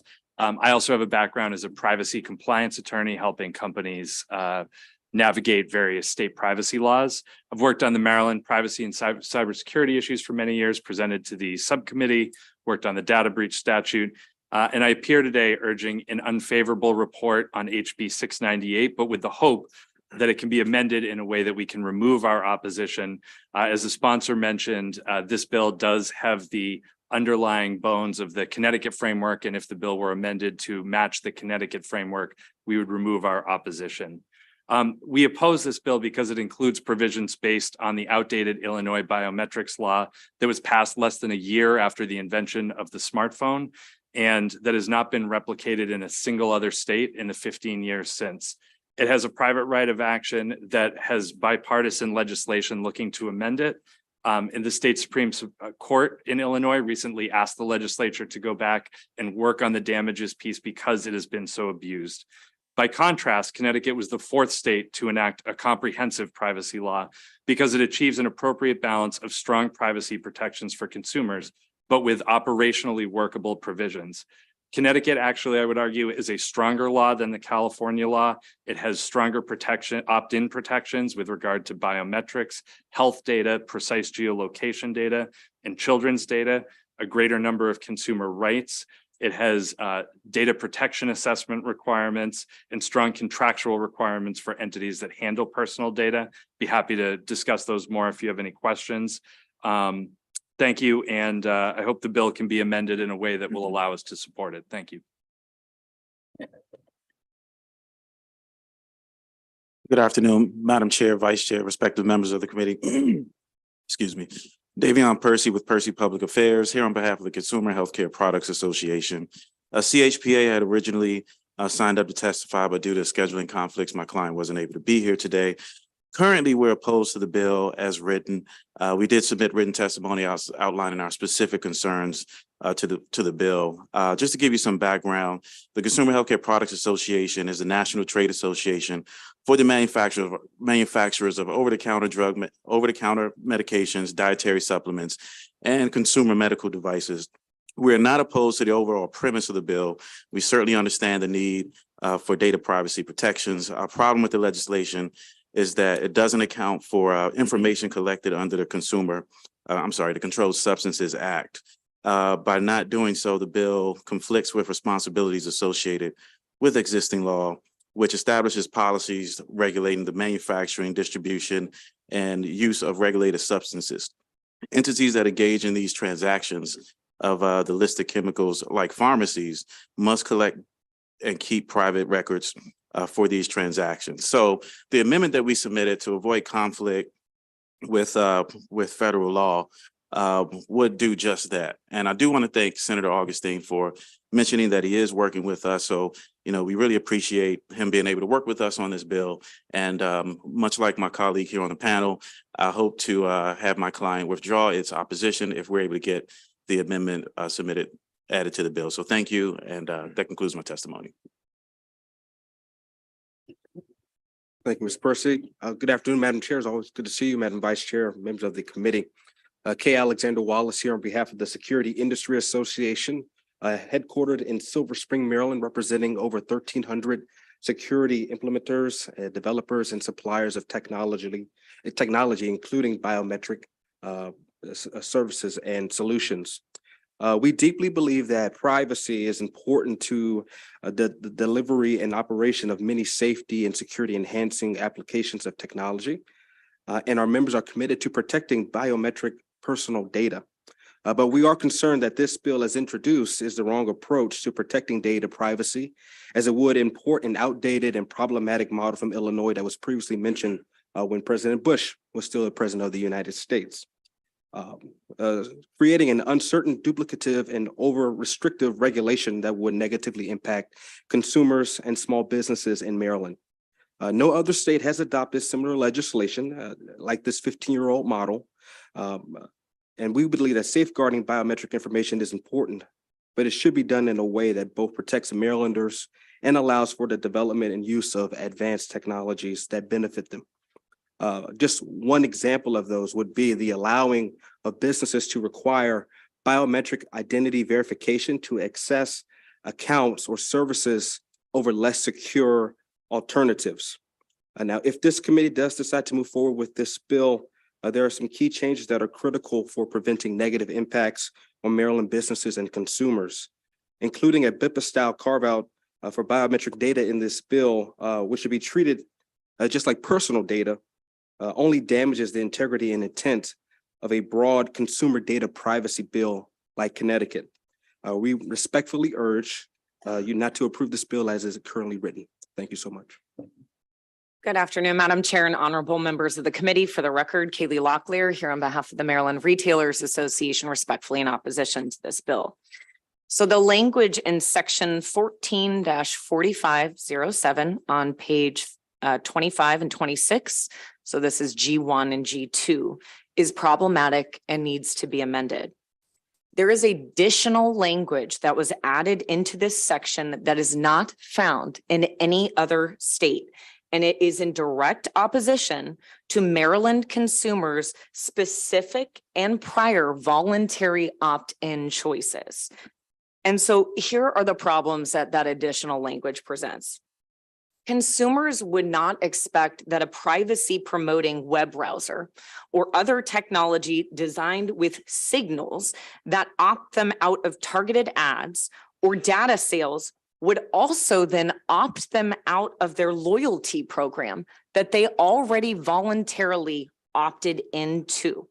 The inclusion of the text of subparagraph G1 upends consumer-specific choices and threatens to cancel their customer loyalty accounts and points well beyond the purpose of an opt-out signal. Finally, subparagraph G2 creates consumer confusion by forcing them to reconfirm their prior choices to avoid automatic cancellation of their loyalty program. If they fail to reconfirm that choice because maybe they miss a notice, maybe they're confused about it, their account and their points could be automatically terminated by what's written into this bill. And it is likely that consumers would be surprised that the law overturns their prior opt-in choice by effectively creating a confusing and unnecessary double opt-in for their program. We also take issue with private right of action. I'm glad to answer any questions the committee has. Good afternoon, Madam Chair, Madam Vice Chair, members of the committee. My name is Jake Lestock, and I'm here today on behalf of CTIA, the trade association representing the wireless industry. And we're here today to testify on this bill as it's looking to regulate various components of consumer privacy, including biometrics, differently than other state comprehensive laws. As currently drafted, CTIA opposes the bill. Our members support strong consumer privacy protections, but the stakes involved with comprehensive privacy legislation are high. State-by-state regulation of consumer privacy will create an unworkable patchwork that will lead to consumer confusion ultimately. And that's why CTIA supports ongoing efforts within the federal government to develop a uniform national approach to an inherently interstate issue. And there are currently hearings taking place in Congress just last week. Last year, a comprehensive bill made it out of committee with a 52-3 vote in bipartisan support. So there is action happening at the federal level.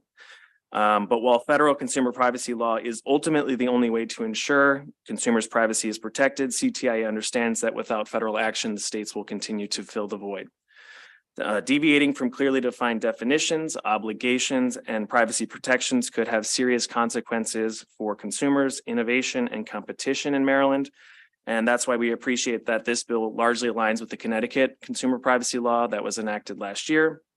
This law sets forth strong consumer privacy rights and protections. It also imposes robust but clear obligations for businesses and already addresses how businesses can use biometric data. By closely mirroring Connecticut, Maryland can ensure consistent privacy protections and help Maryland businesses with implementation. In order to achieve this, we believe that the biometrics provision should be amended to better conform with the other existing state laws, and that obviously, like my colleagues, we have problems with the private right of action and the issues related to that language. So we look forward to working with you all to ensure consistent privacy legislation across the country. Thank you for your time. Good afternoon, Chair Griffith and members of the committee. My name is Margaret Durkin, and I serve as the Mid-Atlantic Executive Director at TechNet. TechNet is a technology trade association representing over 5 million employees in the e-commerce, data security, and IT spaces. Thank you for the opportunity to speak today on Senate Bill 698. TechNet is fully committed to securing privacy for consumers, and our industry provides consumers notice, choices about how data is used, and who controls that data. We believe that the security of data should be balanced with innovation. There should be a uniform set of standards that are interoperable between states, and that any security standards should apply to both private and public entities. The biometrics language in this bill is troublesome as it does reflect the language in Illinois, which contains also a private right of action, which has led to several lawsuits. We would suggest a shift to the Connecticut model, which incorporates biometrics protections under that umbrella, such as opt-in and the ability for a consumer to correct, delete, or port their data, as well as it being flexible and, again, interoperable. As I mentioned, we are opposed to the private right of action.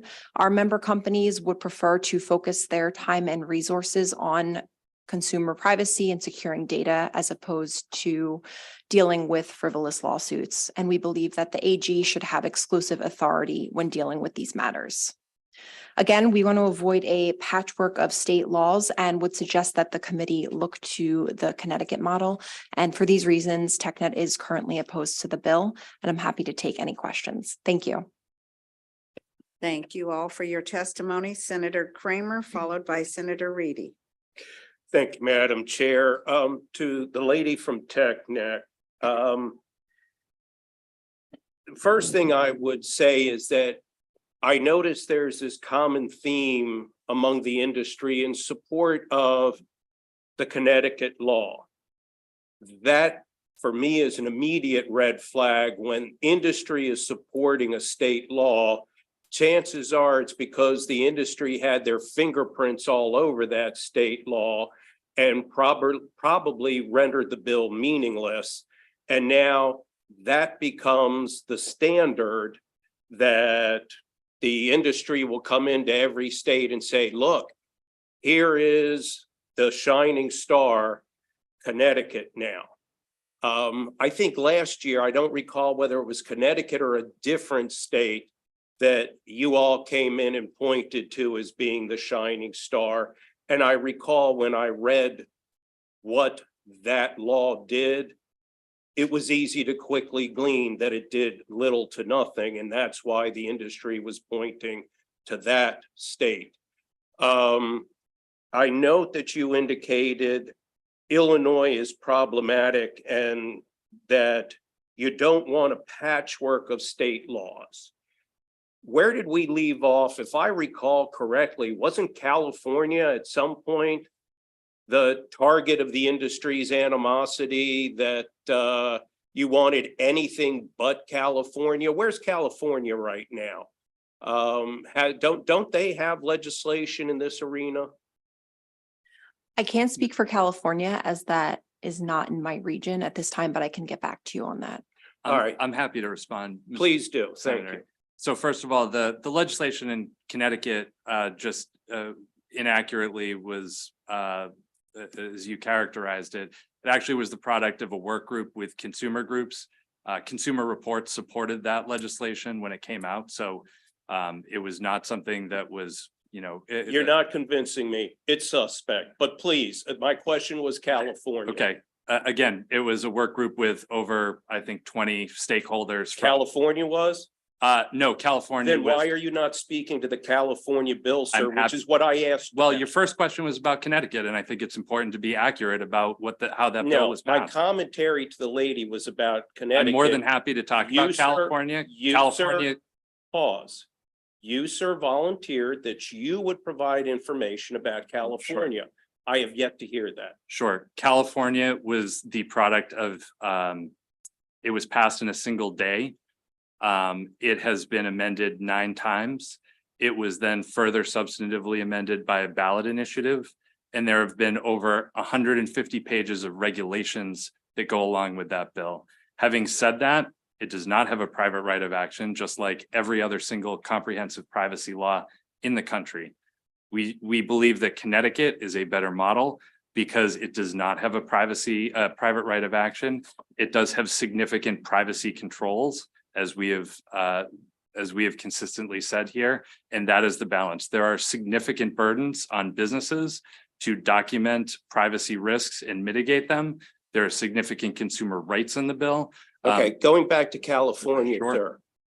Is California's law now implemented? What is the status? That's what I'm asking. Sure. California's law went into effect July 1, 2020.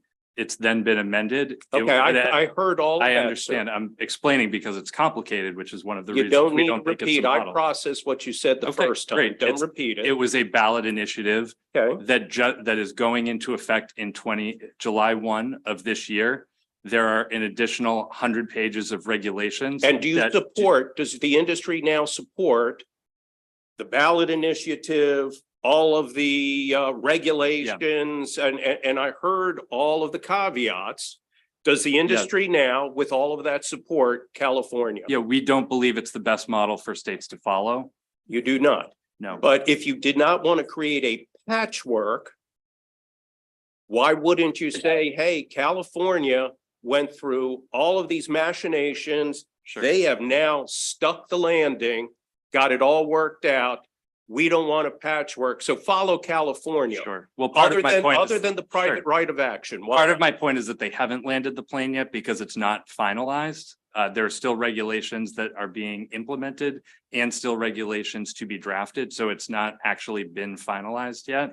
It also has initial compliance costs of $55 billion for businesses doing for businesses involved in implementing the bill. And we think that those compliance costs, many of them are superfluous and needless. We wanted a bill that businesses could read and understand and believe that this framework does that. Okay, so at this point, once again, California's law is now governing your industry, or is it not? It's governing businesses in Thank you. California. Thank you. Okay, thank you very much. Thank you. Sure. I would also add Thank California you does very not much. have. Thank, Oh, yeah, sorry about sure, that. no He's problem. good. Then once, all righty. Thank you. Senator Reedy. Thank you, Madam Chair, and a couple of questions. This is, it's a little bill here. Can I ask, Kaylee, could you talk about it? I'm very sympathetic to the issue of the customer loyalty, but I know we addressed this last year. But it looks like there's a section in the bill where it's talking, it's in section, I'm trying to find it here. I had it and I lost it, but that it does carve out if a customer opted into something. Can you talk about, I think it's section 14. Can you talk about why is that not good enough? Because then they add additional language in G1 and G2 that doesn't exist in any other state. So yes, last year, that language is absolutely critical to us. Was so excited when we saw it in and then kept reading. And there's now additional language in here that basically negates the addition of that language. So we need that to come out. And again, that doesn't exist in any other state whatsoever. Okay, I'll take a closer look at that. I sent you written and highlighted that extra language. So you guys all have that. Thank you. The other question that I had was about, we're talking about the Connecticut model and the noted right-wing anti-consumer Connecticut, apparently. So the corrective part, that's in Connecticut law, right? The curative. The right to cure? The right to cure? Yes, it is. Okay. I know that because I think we need to do something on this. I definitely think, and I don't know that we have to copy one state or the other. I think we can be unique, although I do think it's good to look at obviously what other states have done or not done. Can somebody tell me on the panel? I think the sponsor, and he certainly could follow up with me later, said that was unique to that would be unique to our state law, the ability to cure a violation. Is that your take on that, or? I don't know. I couldn't speak to other Maryland state laws. What I can tell you about the right to cure is that we view it as a very important part of the bill. I think it's important for consumers because it gives them redress if there is harm to them, gives them redress in a 30 or 60-day period where a business is required to fix something that went wrong or fix an alleged violation. Is there in that, is there a provision that if a company is continuing to be asked to cure things, that there's a provision that, okay, you become a bad actor? I mean, is that allowed under that model, or? So their right to cure has a sunset of, I believe, 18 months after the bill goes into effect. When a business cures an alleged violation, they have to state in writing that no further violations of that kind will occur. And so that puts them on the hook with the AG's office that if further violations do occur. And then after the right to cure sunsets, there's criteria in that statute that allows the AG to consider prior violations when deciding whether to bring an action. So how does it work in the current draft here? How would it work if somebody if your client is a client, they would be subject to a lawsuit, like right away? Correct. But they might be subject, or they would definitely, I guess you can't speculate. Right. Okay. All right. Well, I'll keep reading all of your excellent testimony. Thank you very much. Thank you very much. I don't see any additional questions for this panel. Thank you all very much for your testimony. We do have two additional in-person witnesses and one virtual witness on this bill. We'll call Andrew Griffin and Carlos Gutierrez. Mr. Gutierrez is here to. Okay. Good afternoon. I probably would have just squoze up an It's extra okay, chair. Madam Chair. Good afternoon, members of the committee. For the record, Andrew Griffin, here on behalf of the Maryland Chamber of Commerce, in respectful opposition to the bill before you. You've heard a lot of the points already, and it's in my written testimony. I will just highlight, our opposition comes from certainly folding in a lot of the issues that you all have heard from the previous biometrics bill into this one. It's coming from the learned experience of the business community in Illinois, the private right of action. I think worst case scenario is we pass a policy here that sees companies pull back on offering products and services and not using security protocols, which are standard in many industries for security and authentication. And so with that, I would just pause and say the bill before you can be worked on to produce a product that is passable and the opposition go away. And I think that we're happy to work with you all to get there. And so whatever we can do, please let us know. And I'm happy to answer any questions. Thank you. Senator Guile. Thank you, Madam Chair. Thank you, Andrew, for your testimony. I mean, to echo what Senator Reedy said, I do think something needs to be done on this issue. But so I'm wondering, we've been talking about various models, and I'm wondering if the chamber has a position on a particular model, whether it be the bill before us, which I obviously if you're testifying unfavorably about, but if Right. other states' models. I would say that among other states that have passed omnibus bills, right now, we are looking at the Connecticut model as the one that we think offers the most protection, certainly for consumers, but also we haven't seen the fallout to the business community that we've seen in some other states. And so that's certainly what we're looking at. Okay. All right. Thank you. Yeah. Appreciate it. Thank you, madam. Thank you very much. I don't see any additional questions, so thank you very much for your testimony. We'll turn our attention to our virtual witness. Good afternoon. Good afternoon. Thank you, Chair Griffith and members of the Senate Finance Committee. My name is Kara Bunder. I'm State Policy Director, speaking on behalf of the Computer and Communications Industry Association. CCIA is an international not-for-profit trade association representing a broad cross-section of communications and technology firms. We support the enactment of comprehensive federal privacy legislation to promote a trustworthy information ecosystem characterized by clear and consistent consumer privacy rights and responsibilities for organizations that collect and process data. We appreciate, however, in the absence of such federal privacy protections that state lawmakers are attempting to fill in the gaps. We are not in opposition to the overall goal of the bill, but similar to previous witnesses, do want to highlight several areas of concern in SB 698 as currently drafted. I'll keep my comments relatively brief as it will focus on some similar issues raised before. Similar to other witnesses, definitions should be clear and interoperable. CCIA recommends that consumer privacy legislation reasonably aligns with existing definitions and rights so as to not increase the cost associated with developing privacy management systems, as even minor statutory divergences between frameworks can create significant burdens for covered organizations. These issues are further detailed in our submit and written comments. Would also like to point to extending the time to allow for businesses to both understand and develop the mechanisms to come into compliance with newly established requirements. And finally, would also recommend striking the private right of action and investing enforcement authority with the state attorney general, in addition to including a cure provision.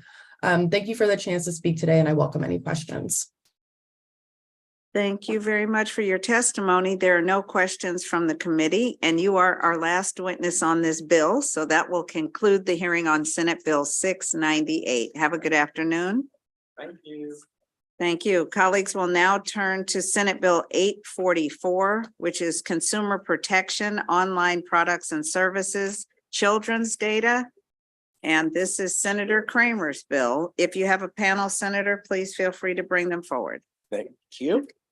Come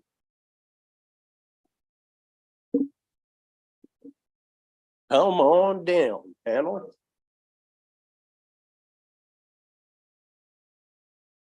Yeah.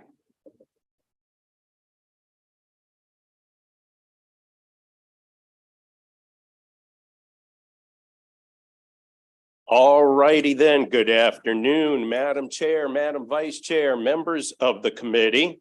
You just heard a bill related to the issue of online data privacy, which was much broader than what this bill is about.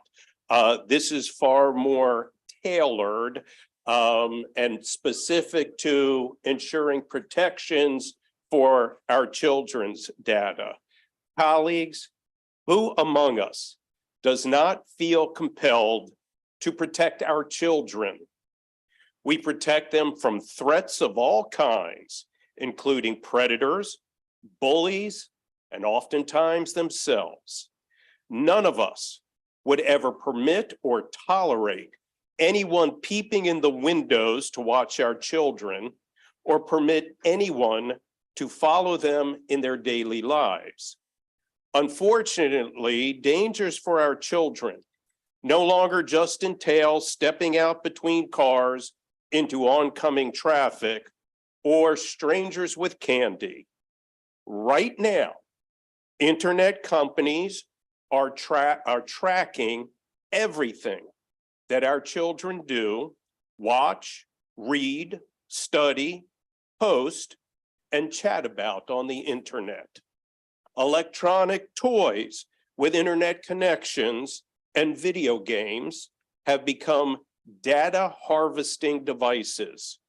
Smart toys can gather voice recordings, providing the manufacturer with data about the types of interaction the child has with the toy.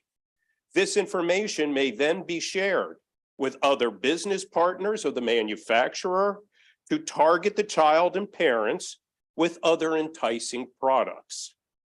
The apps that children have on their phones are very busy spying on them. A recent Washington Post article revealed that two-thirds of the 1,000 most popular iPhone apps likely to be used by children collect and sell their personal information to the advertising industry. Many devices, like our children's cell phones and the software that they have on them, can track the locations that our children visit and predict their patterns of behavior and travel in real time. Big tech is storing their information, selling their information, trading their information, and forming conclusions about our children with all that information. Recent reports indicate that by the time a child turns 18, there are already 70,000 posts about them on the internet. 80% of children living in developed Western countries have a digital footprint as early as the age of 2 years old, the consequence of parents and family posting photos and information across the web. Children's use of social media doubles between the ages of 9 and 12. Children see social media as an intimate space, affording them opportunities for making new connections and sharing information about themselves. Very often, the platform design and configuration the child uses helps to coax our children into sharing personal data about themselves, all of which is stored and used by big tech. Marketers target young children who are not always able to differentiate between advertising and content, or between what's fact and what's fiction. The potential harms for our children to their physical and mental health is significant. Colleagues, all of this is the frightening reality of the world we are now living in. Parents do have a definitive role to play in the effort to protect their children when online, but big tech is working overtime to thwart the efforts of even the most astute and dedicated parents. Federal regulations are outdated and easily circumvented. The 1998 Children's Online Privacy Protections Act was last updated a decade ago, and its limited protections only apply to 13-year-olds and younger. You and I not only have a role to play in helping our parents protect their children, but we have, colleagues, a profound responsibility to do so.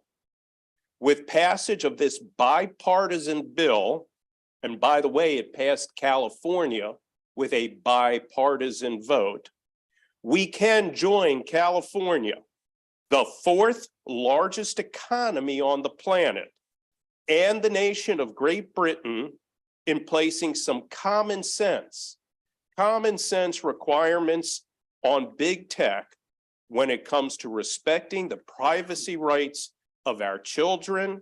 And those privacy rights should begin from the moment of birth until, at the very least, their 18th birthday. The Maryland Age Appropriate Design Code compels online services to take a proactive approach to privacy and child safety by designing their products out of the gate with the best interests of our children in mind. What a novel concept.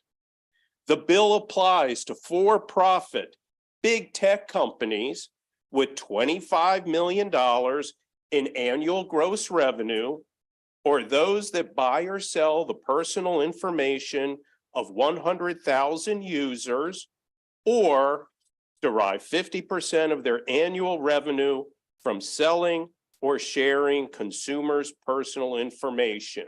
So we are talking about the big league players that are under this legislation. So what does the bill do? It would require that the companies, the big tech companies, set their default settings for our children out of the gate to be the most private. That's the default, most private settings. It would design products to reflect the children using the product, age appropriate. It would make it easy for our children to report privacy concerns and to let our children know when they are being monitored or tracked. It'll provide privacy notices in clear language that young users can understand and that parents can understand. It'll reasonably establish the age range of young users, and it will conduct a risk assessment of how children's data will be used. The bill also provides that the internet companies must stop selling our children's personal information. They must stop profiling children unless the profiling can be shown to somehow be in the children's best interest.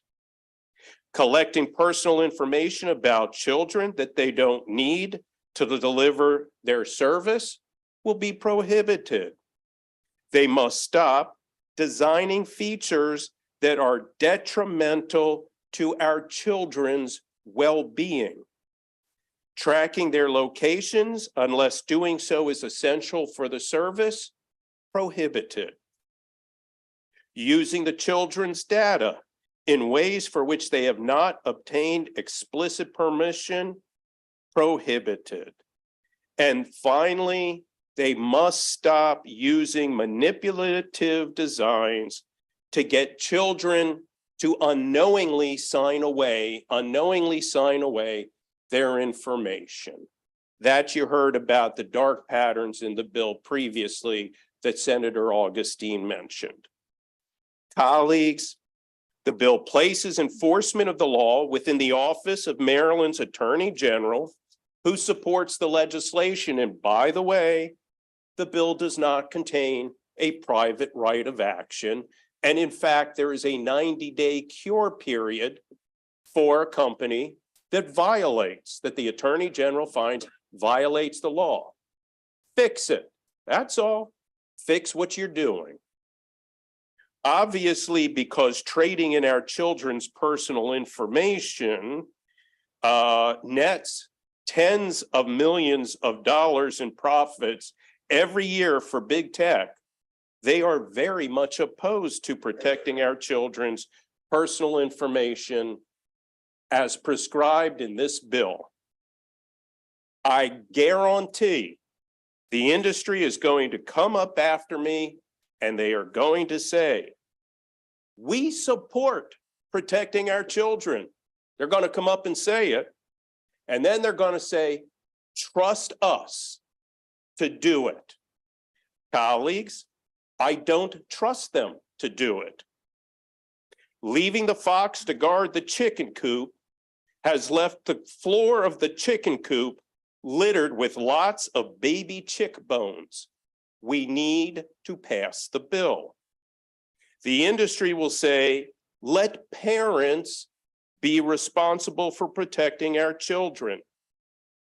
Colleagues, parents are doing their very best, but the industry does its best to circumvent parental efforts, which is why we need the bill.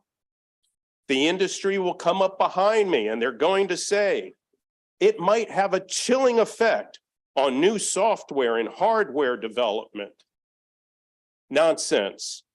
The profits are way too significant to give the industry pause because of the need to stop stalking our children. The industry will additionally come up and say that some of the definitions in the bill are too vague, which will create confusion and panic in the streets of Silicon Valley.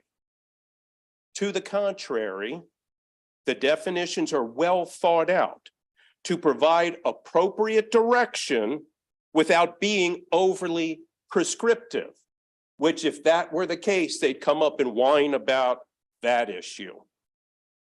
The notion that these multi-million-dollar companies don't have the intellectual resources to comply with the standards of the bill is a specious argument at best.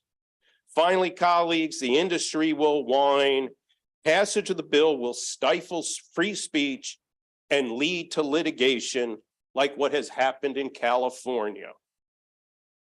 This bill has been very thoughtfully drafted. It is the law in California and Great Britain, and none of us should be even remotely intimidated by the threats of multi-million-dollar bullies whose money cannot be allowed to hold sway with our elected government officials. Colleagues, we have a policy decision to make with regard to this bill. Simply put, do we prioritize the profits of big tech internet companies, or do we make the statement with passage of this bill that our priority is the well-being of our children?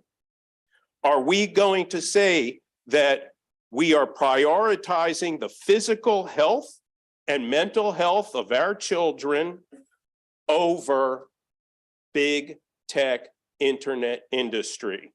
With your favorable vote, you will acknowledge the priority of the Maryland General Assembly is our respect for the privacy of our children and our families. Colleagues, let's get it done. Thank you, Madam Chair.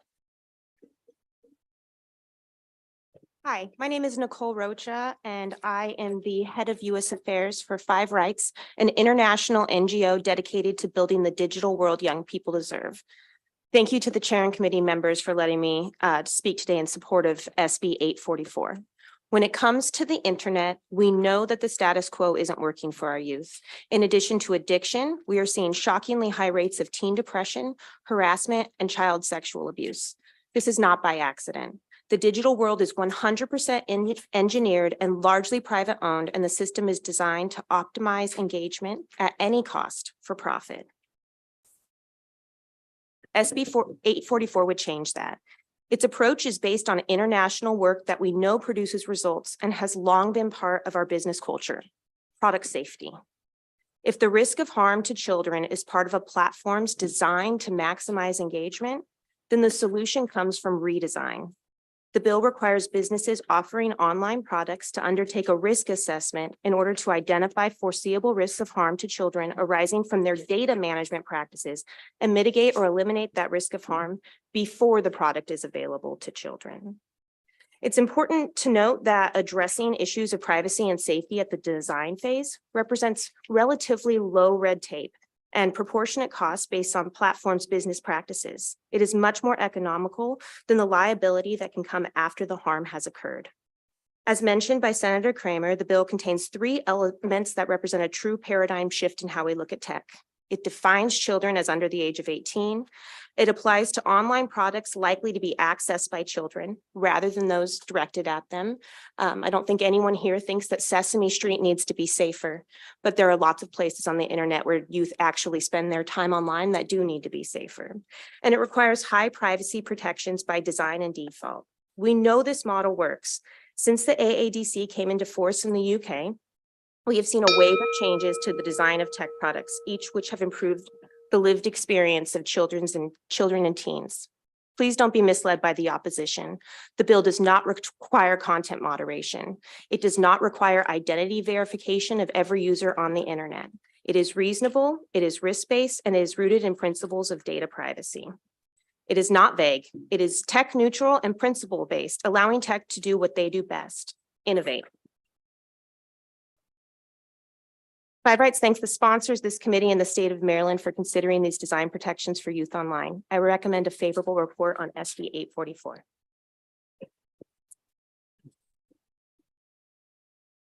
Good afternoon. My name is Devin Lee, a junior at Quince Orchard High School in Gaithersburg, Maryland, and an avid involuntary social media user. I was exposed to the internet at the ripe age of 10, where I was definitely mature enough to handle a device more powerful than the computer that landed NASA astronauts on the moon. It took me over 7 years of being on the internet to finally feel comfortable engaging with it, as most of the time I felt as if the internet was using me, not the other way around. Posts on Instagram, for example, constantly show me unreasonable standards of how I should look and act, and what I should be doing with my life. The mental bar is so high, it can lead kids to feel hopeless and permanently change a kid's mindset, all to make these ginormous companies a bit more cash. Not only do the algorithms of many social media sites harm kids' mental health, but today's teens are also growing up in an era where social media platforms are becoming their primary source of information.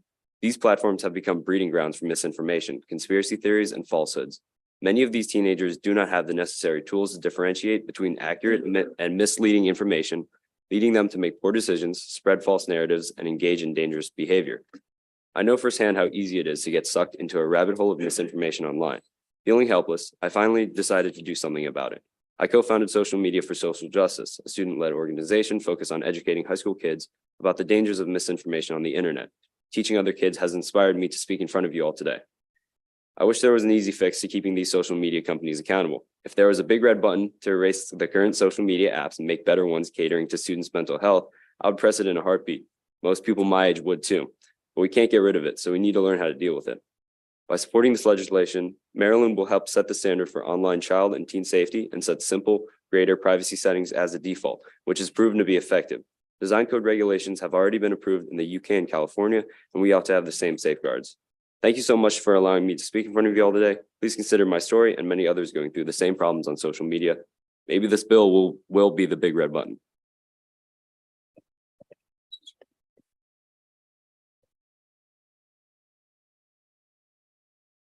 Thank you, Chair Griffith, Vice Chair Clausemeyer, and members of the committee. Once again, I am Irene Lee, Policy Counsel for Common Sense Media, which promotes privacy and platform accountability legislation to protect kids online. Common Sense Media strongly supports Senator Kramer's Maryland Age Appropriate Design Code Act, SB 844. This bill is based on the California Age Appropriate Design Code Act that was passed last year, which Common Sense also strongly supported. Tech companies have long been making intentional design choices to keep users engaged on their platforms, even if it has come at the cost of kids and teens' mental health. Companies should, and they definitely can instead be making design choices that puts kids and teens' well-being first. Despite what industry will claim today, SB 844 provides basic and desperately needed protections. Companies designing these platforms should be required to do the right thing instead of expecting parents, kids, and teens to be trying to outmatch tech companies' sophistication. For example, this bill requires minors' privacy settings to be the strongest by default. No parent or kid should have to navigate the often confusing privacy settings of the dozens, if not hundreds, of different platforms and apps they may be using just because they want their privacy online to be protected.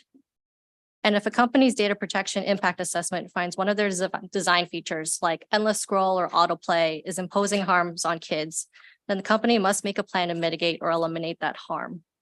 And at a time when our nation's youth are suffering a mental health crisis, it should be a no-brainer to insist that companies do everything they can to be protecting our youth. Companies themselves know so much already about how they are harming kids and teens online. And we know that companies will not be regulating themselves. They must be required to stop their harmful data and design practices, especially when it comes to our kids and teens. Common Sense Media urges favorable report on SB 844. Thank you. Thank you to the chair, the vice chair, and the committee for having me today. For the record, my name is Lauren Lamb. I'm a former high school teacher, and I'm here on behalf of the Maryland State Education Association. We represent over 75,000 educators across the state. And as educators, we know the importance of meeting students where they're at. We work hard and train for years to evaluate what is most helpful and appropriate to help students learn and thrive. Unfortunately, we know that social media companies and other online platforms are not always doing the same. Children and adolescents today are dealing with a lot, from the lingering effects of the pandemic to pervasive social injustice to bullying and harassment that, due to online platforms, can now follow them 24/7. By nearly every measure, students are suffering from increased rates of anxiety and depression, and it's hitting girls and LGBTQ students the hardest. Educators at every grade band have stories of how social media platforms have been used to bully students or plan dangerous pranks. Dynamics like these make it harder to learn and cause undue stress on our future generations. We know that online platforms can be used for good and even for learning, but students should not have to deal with the deluge of targeted advertising and harmful messaging that online platforms can facilitate. For that reason, MSCA urges a favorable report on Senate Bill 844, which would require that social media companies put age-appropriate guardrails in place on social media companies and online platforms. Thank you.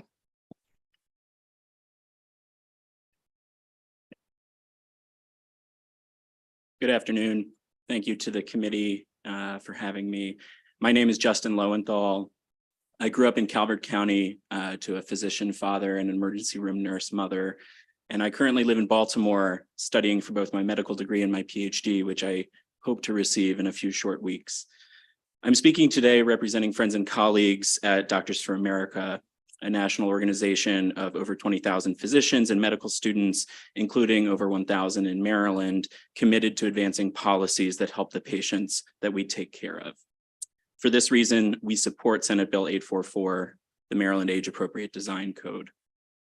As a senior medical student, soon to be physician, I have counseled parents about ways to protect their children and help them thrive, not just by regulating screen time, but by encouraging parents to be aware of and talk to their children about the dangers posed by the content on those screens. And I have treated suicidal teenagers coming in by ambulance or hospitalized after an attempt on their own life, caused in whole or in part by the digital world, telling stories of online bullying, exposure to sexual predators, or inadvertent breaches of their privacy. We have increasing evidence that the digital world is a major contributor to what is now a national state of emergency in childhood mental health. A leaked internal survey done by Instagram found that 1 in 3 teen girls reported their body image issues to be worsened by using the app. and that 6% of US teens link an interest in suicide directly to the platform. Meanwhile, in Maryland, between 2016 and 2020, the state saw a 36% increase of children ages 3 to 17 with anxiety or depression, either reported to or diagnosed by a doctor or healthcare provider. We have nutrition labels on food packaging. We have rigorous testing for cribs and car seats, and yet the technology children use daily from the youngest of ages have few safeguards. This is not only a moral imperative and a health issue, but a crucial step towards safeguarding the well-being of our children. And for that reason, I urge favorable report on SB 844. Thank you very much. Senator Beidle. Madam Chair, and thank you, Senator, for the bill, and to the panel who did a really good job. Nicole Rocha, I have a question for you. The bill it's a big bill, it's 16 pages, but the language seems really broad. The parameters seem really broad. Can you maybe address this? It's just really broad for compliance purposes, I think. Sure, happy to do so. So would like to say first that, we don't see it as broad. We see it as tech neutral and principle and principle based. It basically is providing some sort of direction to tech companies in how they are supposed to ensure that their products are safe. It's not telling them exactly how to do it. If we told tech companies exactly how to make their products safe, not only would that actually be too prescriptive and hinder innovation, it would also be outdated before it was even enacted, right? Tech is moving so quickly. And so it is tech neutral, it is principle based. I think the likely to be accessed by children standard instead of the directed at children standard is really important because it actually meets children where they are online. And we know from research that companies do spend a lot of money and time figuring out who their audience is so they can target them with advertising. And so we're not asking them to come up with any information they don't already have. Thank you. I don't see any additional questions for the sponsor or this panel. Let me say to you, Devin, that was very impressive presentation. So thank you very much. And thank you all for your testimony and sharing your input. Well, thank you very much. Colleagues, we have a quick announcement from Senator Hayes before I call the next panel. Thank you, Madam Chair, and members of the committee. I'd just like to take a personal privilege to acknowledge the presence of my pastor, the Reverend Dr. Robert Turner, who's joined us here in the audience. Madam Chair, Dr. Turner came to Baltimore to lead the Empowerment Temple just over a year ago from Tulsa, Oklahoma, where he led marches to give proper burials to those who were massacred in the Tulsa race massacre. Since being here in Baltimore over the last 6 months, each month he walks from Baltimore to the White House. To call greater attention to reparations here in this country has been featured on CNN and other places. Thank you, Madam Chair, for acknowledging my pastor, Dr. Reverend Turner. Thank you, Dr. Turner. You want to stand so everybody can see you? All right, thank you for being here. And thank you for working with our colleague. We keep praying. No, I'm just All right, colleagues, we're going to continue our hearing on Senate Bill 844. We have additional witnesses signed up, and so we'll call forward Christine McComas, Preetam Kadaluri, and Tyler Fahrenholt. They are signed up in support of the bill. Sorry if I've messed up names. Good afternoon. You can get started as soon as you're settled.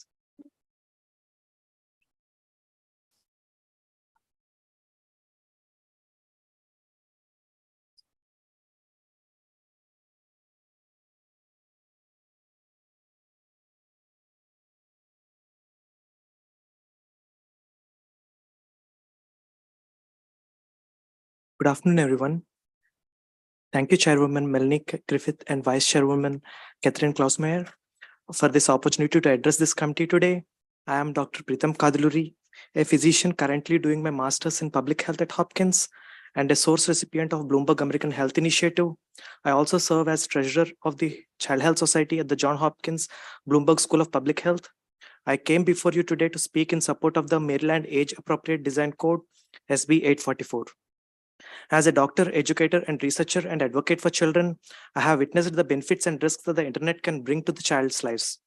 The internet can offer children access to the information, entertainment, and social connection, but it can also expose them to harmful content such as violence, pornography, hate speech, and misinformation. It can also subject them to online risks such as cyberbullying, sexual grooming, and data misuse. These risks can have serious and lasting consequences for the child's physical, mental, and emotional well-being. SB 844 would not only empower children to exercise their rights online, but also set principles and standards for the online platforms to put the child's interests first. This bill, while preventing online platforms from exploiting their vulnerability and curiosity of a child, would also align Maryland with other jurisdictions that have adopted similar codes of conduct for online services. Maryland Age Appropriate Design Code, SB 844, is a timely and necessary in response to the growing challenges and opportunities that the digital world present for the children.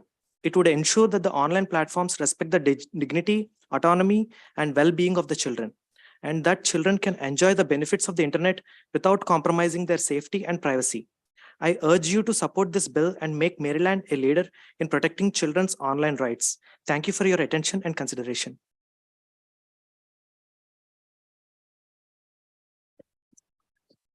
Good afternoon, Madam Chairman, Madam Vice Chairman, and members of the committee. It is an honor to speak with you today. I am Tyler Fahrenhold. I'm a member of Digital Harbor Foundation located in Federal Hill in Baltimore City. We do a bunch of STEM-based activities, classes, and educator outreach within the city. For over 10 years, we've transformed a rundown rec center within Baltimore City into a thriving tech center for youth, family, and thousands of educators and community members. At Digital Harbor, we focus on preparing children for technology and to use it wisely. We see this in both of our after-school programming and in our outreach programming as well.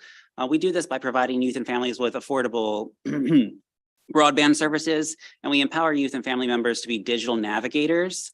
Digital Navigators is a national movement that's transitioning community members to be and promote digital skills and digital equity and digital clarity. We also do facilitation of digital technology classes and workshops, and we support a portfolio of technology for good companies and nonprofits. While we're working on the youth side of things on this equation, we fully agree that technology companies must be held accountable for their design decisions.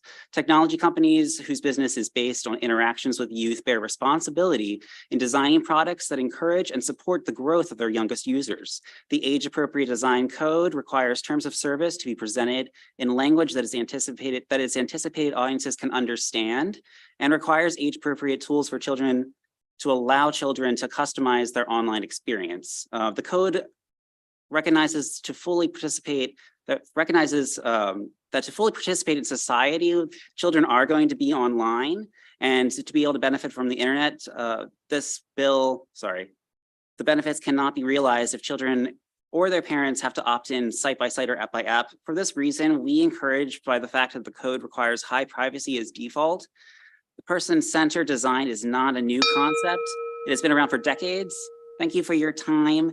And I strongly support that the committee, recommend the committee vote favorably for this 844 bill. Thank you.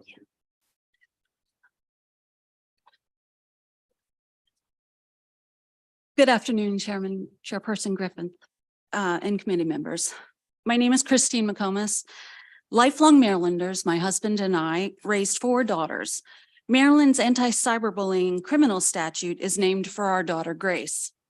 Grace's sisters are now strong, independent, and successful adults, but our beloved Grace Catherine is forever 15, having died by suicide related to death wishing and hate-filled cyber abuse over social media. Grace never had a smartphone, and she wasn't even on Twitter, but did not have to be in order to hear about and later see things that were said. I really do hope that you will all take the time to read my longer testimony and see the types of maliciousness that was aimed at my child and is regularly aimed daily at other children. Grace's law passed unanimously in 2013. less than 1 year after her death. And in 2019, Grace's Law 2.0 was passed to cover the ever-changing digital dangers, including sextortion, suicide baiting, and more. Over the past decade, I've come to know parents with tragic stories from around the world, and yet regularly receive messages from Maryland parents struggling to protect their own children. Right now, even the best, most engaged parents are unable to keep their children safe online. Big tech's products are not designed with kids' safety in mind, and they aren't interested in regulating themselves. Instead, they have monetized our children online. Secret until recently, algorithms are push feeding dangerous and psychologically damaging content towards our kids, while platforms are designed to keep them and us online longer, driving up profits with little care for the collateral damage. Joined by other grieving moms, I visited Capitol Hill last fall, trying to get long overdue federal regulations passed, but big tech companies with their big pockets are powerful opponents, not working with us as allies to fix deadly problems, but instead fear-mongering falsely about constitutionality. This legislation is desperately needed, and there's no time to wait. Maryland families deserve these protections now.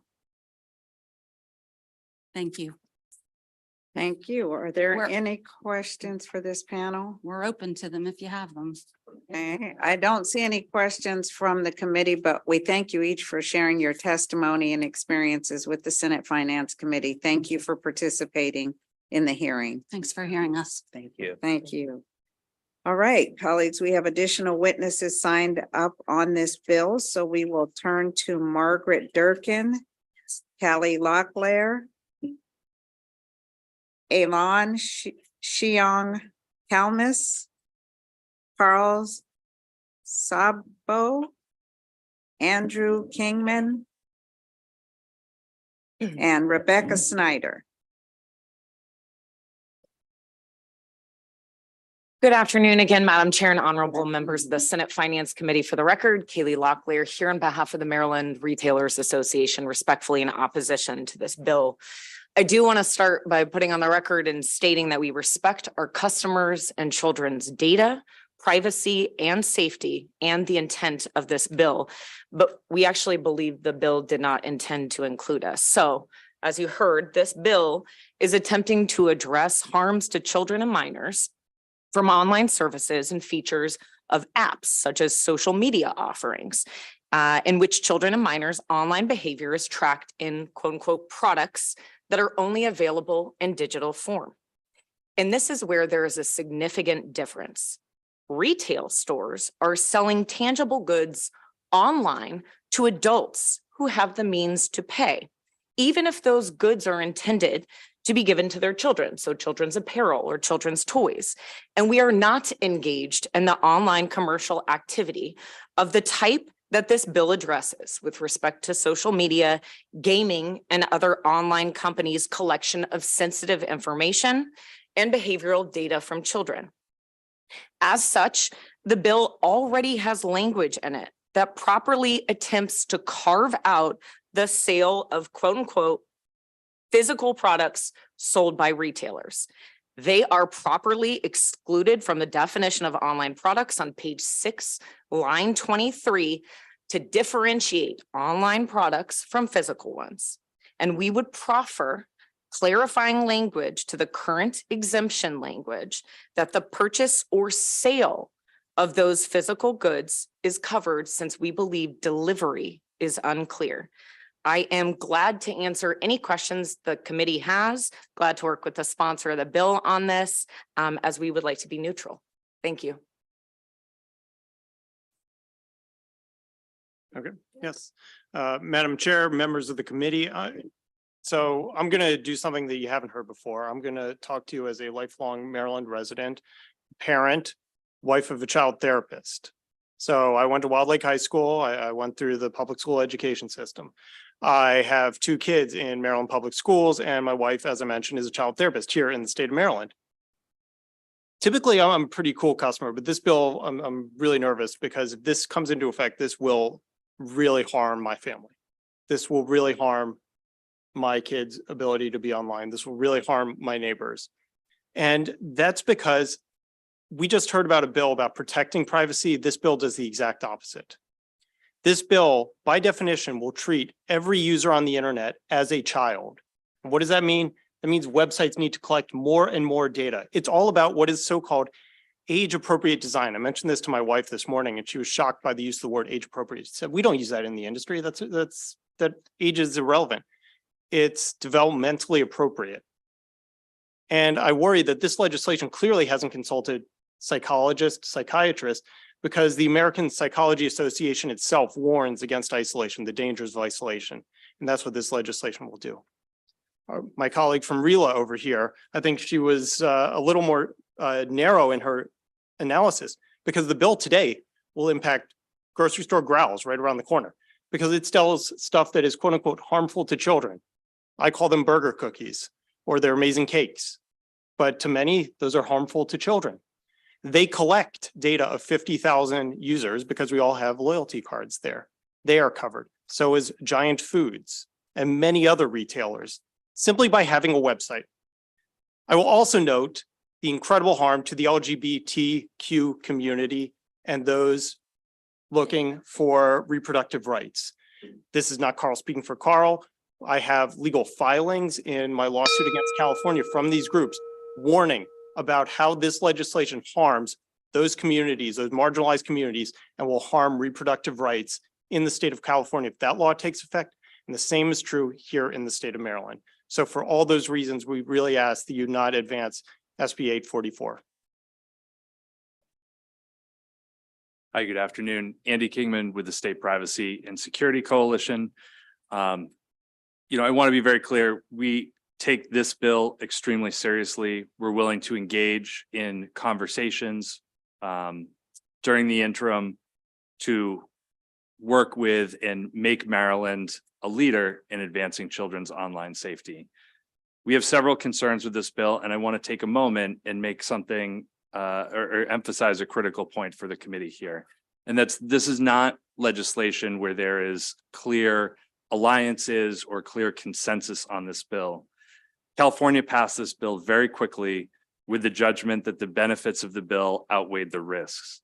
But many civil society groups and children's groups remain as concerned as the business community about the unintended consequences of this bill, such as age verification and the restriction of access of information to vulnerable populations that will occur in Maryland if this bill were enacted as is.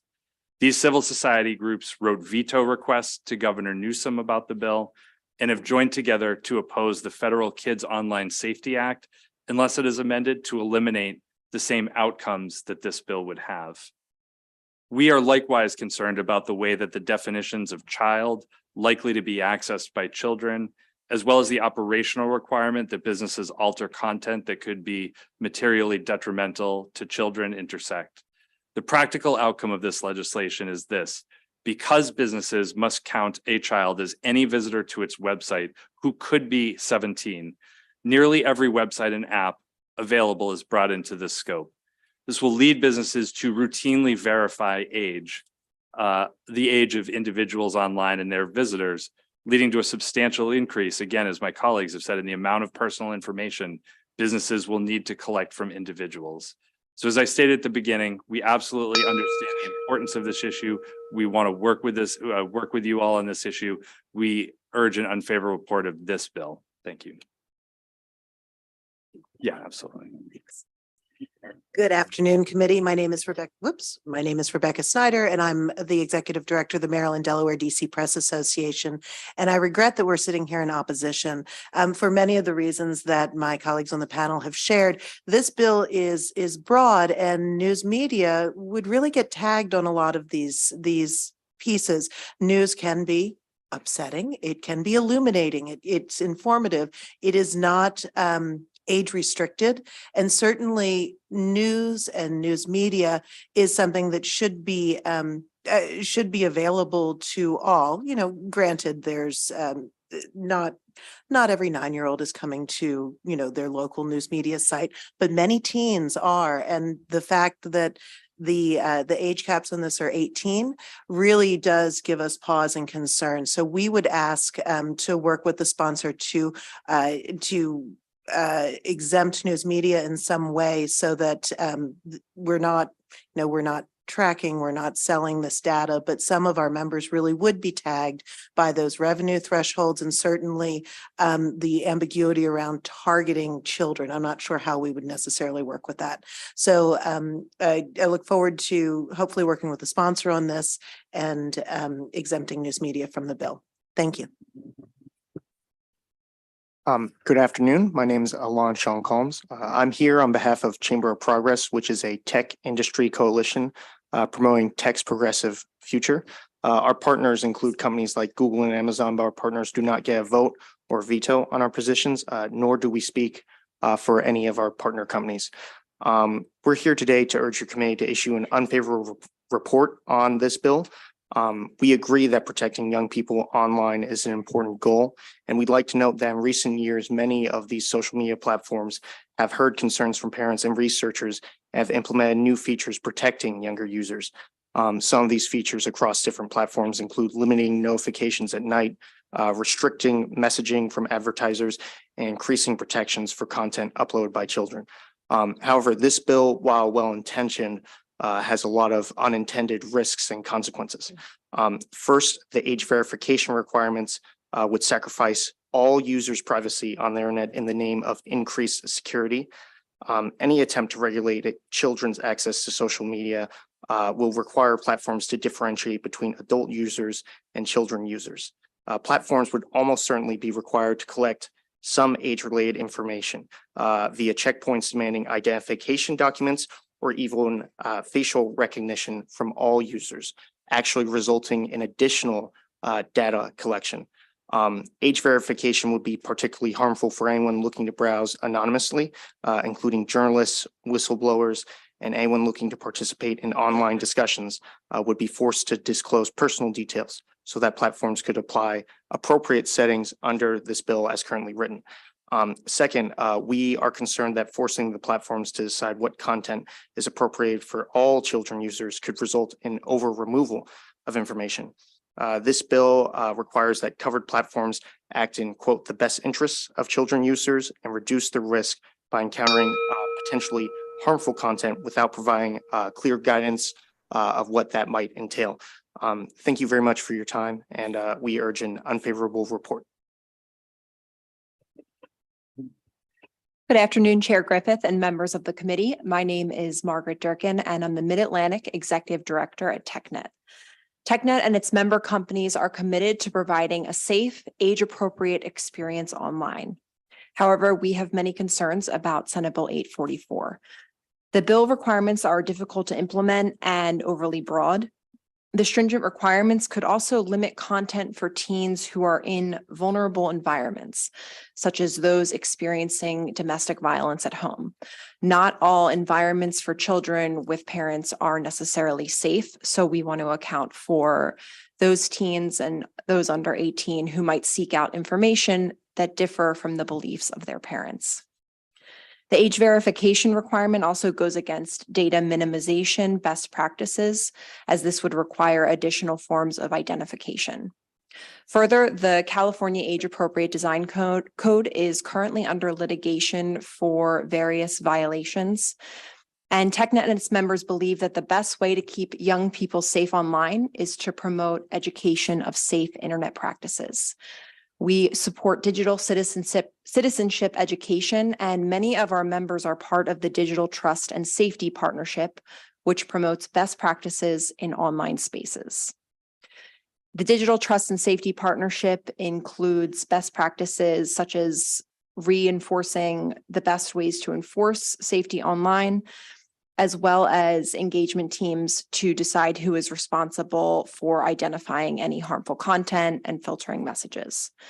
In conclusion, TechNet is opposed to Senate Bill 844 for the aforementioned reasons, and I'm happy to take any questions. Thank you. Thank you all for your testimony. Senator Kramer. Why, thank you, Madam Chair. To the first gentleman who spoke, I apologize. I did not get your name, and I don't know whether it's because I missed it or you didn't offer it. but who are you, sir? Yes, my name is Carl Zabo. I'm Vice President and General Counsel of NetChoice. I'm also a professor at George Mason Law School. Got it. So now I don't believe it was revealed at the introduction of your commentary that you work for, you're what now for NetChoice? They're what? Vice President and General Counsel. Vice President and General Counsel. What does NetChoice do, sir? Yeah, great question. Thanks for asking. Sure. So we fight for free expression and free enterprise on the net. And one of the things that we see in this Okay, is that sir. this is the but Just real fast. No, I appreciate it. You just answered my question. Okay, I Thank didn't you. realize it was You cross-examination. fight for freedom of expression on the internet. And I apologize if you stated that. I certainly didn't hear it. All I heard was that you were here testifying as a dad and a parent to a child that you were concerned about. I didn't hear that you had a direct tie as an employee and representative of big tech. So thank you. I needed to clarify that. I didn't, again, I didn't Actually, catch any of that Let me clarify, information. actually, I don't work for big tech. I don't at all. I work for NetChoice. We are a small business. We're about 11 people large. Our revenue, which I will not discuss here, is not that big. So absolutely, sir. But the more important note. No, thank you. is You that answered I'm my a question, Father sir. of 2 children and a Yes. lifelong Maryland resident, and that's Thank you. why I'm so passionate about this issue today. Got it. No, just wanted to, I was afraid I had missed something. Now it's very clear. In fact, I even heard you comment that in a conversation with your wife, you mentioned that there was a term that was used and you said, and you, sir, said that your wife responded by saying, well, we don't use that term in the industry. So that to me caught my attention as well.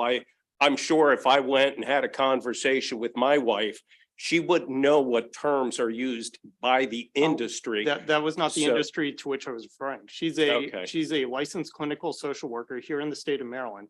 So the industry that she was referring to is the realm where she actually works day to day with helping teens and children.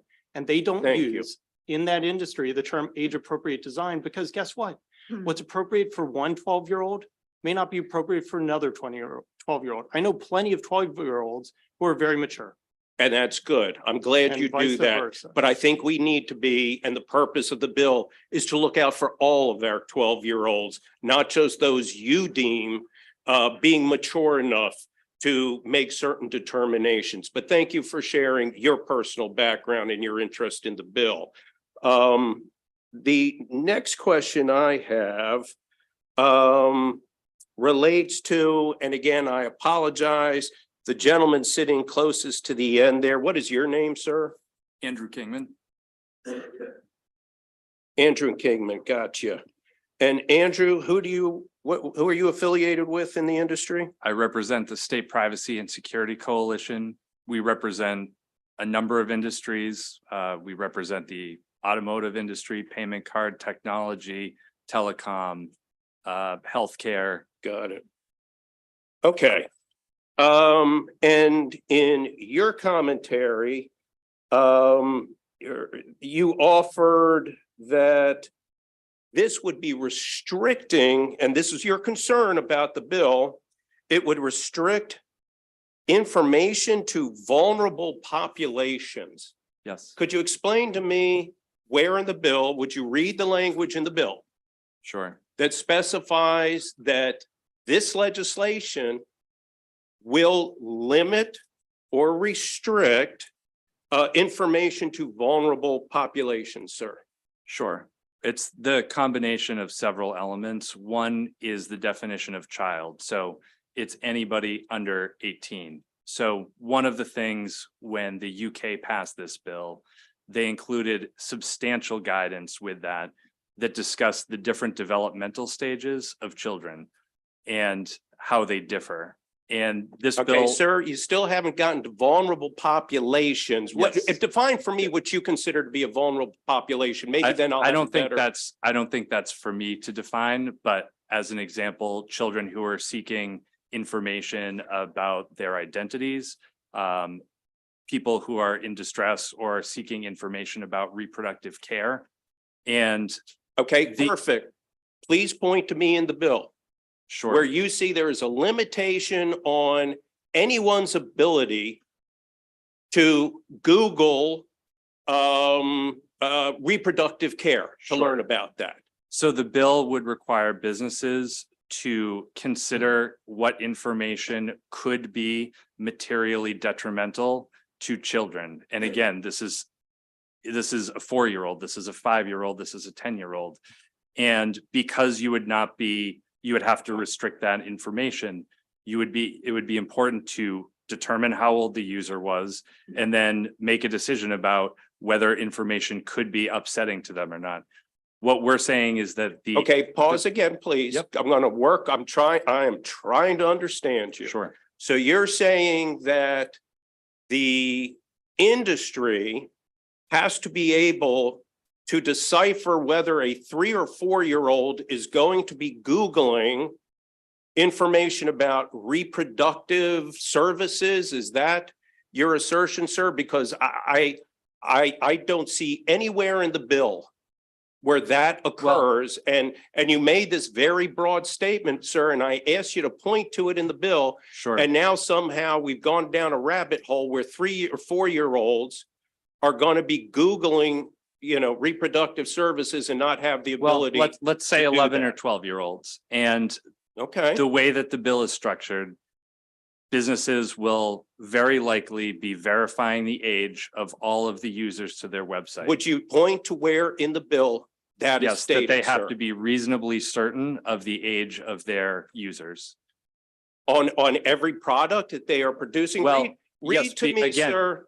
Sir, I'm trying to explain. If No, you'll no. Just give me a I'm asking moment you to to finish. point to the bill. I've listened to you speculate as to what you think is in the bill. I am asking to share with this committee exactly where it is in the bill. Again, the definition of child combined with the requirement to identify any material that could be materially detrimental to children. Okay, I will just share Combined with you, with- sir, that that's nowhere in the bill and even at the That- further stretch of the imagination, but thank you. Could We you will read to me the terminate our definition of child? conversation. I'm trying to keep it No, simple, sir. but I'm constantly being interrupted, so I'm just trying to get answers. Thank you. it doesn't feel like you are. All right, Sir, to- I think I can help you with. Ms. Yeah, thank you. Ms. Durkin from TechNet, you said that somehow the bill is going to limit someone's ability to get information about domestic violence, and that's why you oppose the bill. Not necessarily because your company that you represent has software or hardware that preys upon children and you're looking to protect those interests. Your concern is domestic violence. Can you point to, for the committee, where in the bill it says this will inhibit the ability for anyone to be able to somehow or become vulnerable to domestic violence? Would you share that with the committee, please? Sure. So as Mr. Kingman articulated, it would be the combination of the definition of child and then the requirements that businesses would have to use to determine the age of the child, which would perhaps hamper a minor's ability to seek out information on the internet. Okay, so under the bill, the requirement is when designing software, when designing it, that considerations be taken with regard to the approximate age of the children that will be using it as it's intended. Are you saying that you are representing to this committee that there is a requirement under this bill that we would put into law, that there is an age requirement verification before somebody can access information? Is that the representation you're making? My understanding of the bill is that it would be left up to companies to determine what's likely to be accessed by children. And so in turn, it would require the company to make a decision whether or not to. Okay, thank you for the answer, because you said it's your understanding of the bill. And once again, I will ask you or anyone on the panel to come to my office and show me where in the bill that there even remotely, there's a reference to that kind of limitation. Thank you. Thank you, Madam Chair. Oh, Thank you all very much. I don't see any further questions from the committee. So I thank you for your testimony. If you're looking for the senator's office, you can go to the Maryland General Assembly webpage, click on Senate under Committees, Senate, Committees, Finance, and each of the members of the committee, our contact information is there. Thank you all very I'll much. provide that information. Thank you for your testimony on the bill and your participation in the process. We will now go to, is Camille Fesh here? Oh, good afternoon. You can come forward. You're signed up to testify with information. Yes, ma'am. Thank you. Good afternoon, Madam Chair, Madam Vice Chair, and members of the Finance Committee. For the record, my name is Camille Fesh. Pleased to be here today on behalf of Google, testifying as informational on Senate Bill 844. Google thanks the committee and Senators Kramer and West for the opportunity to engage on SB 844. The company takes seriously the importance of providing safe and appropriate experiences for users across its platforms. That is why they build age-appropriate products that align with kids and teens' developmental stages and needs, offer a number of settings and tools that give families flexibility to manage their unique relationships with technology, and implement policies, protections, and programs that help keep every kid and teen safer online. With a few critical amendments to this bill, Maryland can establish itself as a national leader in online safety for minors. We look forward to working with this committee, the Senate sponsors here today, and Delegate Solomon and Chair Wilson in the House to discuss this critical issue further. Thank you. Thank you very much. Questions for this witness? Senator Mounts. Sorry about that, Chair. I quite haven't learned to work the button yet.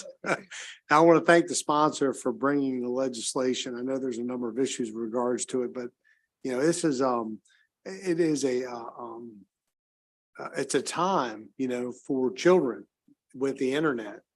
And I was interested to know if Google has spearheaded any movement or done anything with regards to the internet and the access of just the children's access to the internet and some of the content that they're able to access. Yes, I do know that Google does have a number of programs in place. I can't speak to those specifics right now, but I would be happy to get back to your office with specifics about Google programs and children on the internet. Okay. Obviously, the legislation was opposed by the industry. Is there a better way to go about trying to put safeguards in for children accessing different types of content off the internet? As you've heard from the previous testimony, this is an extremely complicated issue, and not only extremely complicated, but also fast moving and constantly changing. Google, we have met with Delegate Solomon and with the Five Rights entity, and Google is working on amendments that they will be providing to the sponsors in order to work on this bill. And I think there was one other issue I wanted to bring up. I'm not sure how to bring it up in a question. It's almost like an isn't that so? And I hate to do that because everybody's tired, but I'm very interested in the constitutional evaluation of speech on the internet and typing on the internet, because I think there's a distinction. I don't think Google's been brought into any legal challenges over the First Amendment, and things that are put on the internet or said, written on the internet. If you have any information with regards to any of those, I'd be interested in those too. Sure. Again, not something I'm prepared to speak on today, but I'd be more than happy to have me and my client follow up with you on that information. Yeah, thanks to the sponsor for bringing the bill. Thank you. Thank you very much. Thank you very much. I don't see any additional questions from the committee, so thank you for your testimony. Thank you Have a very good much, Madam afternoon. Chair. Thank you. We have virtual witnesses signed up on the bill. We'll start with Dalia Hashad. Good afternoon, and signed up in favor of the bill. Good afternoon. Thank you. Thank you, Chair Griffith, Vice Chair Klausmeyer, and members of the committee. Thank you for having me today. I'm Dahlia Hashad here with Parents Together, representing millions of parents, and in particular, 262 parents across Maryland who sent you a letter in strong support of this bill today. And I am here, quite frankly, because parents need help. For years, parents have been trying to work with the big tech platforms. And when I tell you work with, I mean literally begging them for minimal protections to keep our children safe. And these companies do nothing. You have heard from tech companies, and we have heard from them trying to push this back on parents, saying this is parental responsibility. And when you hear that, when you think of that, I want you to think of 3 moms and 3 kids that I'll tell you about today. On Valentine's Day, 2018, Annie McGrath's precious son, Griffin, found the choking challenge on social media. He tried it and he did not survive. In her grief, she started to warn other parents, and she warned the tech companies. She told them about this challenge online. She showed them specific videos that are still circulating, and the tech companies did nothing. A year later, Joanne Bogard, another amazing mom, she talked to her son Mason about dangerous challenges online. She put monitoring devices on his device to make sure he was safe. And it still wasn't enough to save him, because he was able to get the same dangerous challenge that killed Griffin, and he passed away. These moms go online every week and they re-traumatize themselves from the same finding the same dangerous challenges that killed their children, and report it to the platforms. And the platforms refuse to take them down. I've sat in the room, and I'm going to wrap up, but I've sat in the room with tech execs and these moms when they report these challenges, and the tech execs have still refused to take them down, saying they don't violate terms of service. And so what do we see? We see other moms like Tywana Anderson lose her 10-year-old who didn't search for it, but got served this dangerous choking challenge. For years, we've been begging. For years, we've been pleading. For years, we have been denied. And we are here as a last resort because we are desperate. Our children are dying. Tech companies have every reason not to protect them because it makes them billions. And we're asking you, please, to stand with us. Stand with the real parents, not the people representing industry. Okay, I need you to start wrapping up. Okay. Thank you. Thank you very much for your testimony. Are there any questions for this witness? Okay, we see no questions for you. So thank you very much for your testimony, your passion, and your commitment to participating in our process. We have one final witness on this bill, and it is Jordan Rodell. Good afternoon. Thank you, Madam Chair and members of the committee, for allowing me the opportunity to speak today. I'm Jordan Rodell, State Policy Manager at the Computer and Communications Industry Association. CCIA is an international not-for-profit trade association representing a broad cross-section of communications and technology firms. While we certainly support the implementations of mechanisms that ensure children's safety online, there are several concerns we would like to raise for the policies SB 844 would implement. First, the bill lacks narrowly tailored definitions. Due to the nuanced ways in which children under the age of 18 use the internet, it is imperative to appropriately tailor such treatments to respective age groups. We suggest changing the definition of child to a user under the age of 13 to align with the Federal Children's Online Privacy Protection Act, or COPPA, standard. This would allow for those over 13 who use the internet much differently than their younger peers to continue to benefit from its resources. Second, when businesses are required to deny access to social networking sites or other online resources, this may also unintentionally restrict children's ability to access and connect with like-minded individuals and supportive communities that may not be accessible forums in their physical location. For example, children of minority groups may not live in an area where they can easily connect with others that represent and relate to their own unique experiences. An online central meeting place where kids and teens can share their experiences and find support can have positive impacts.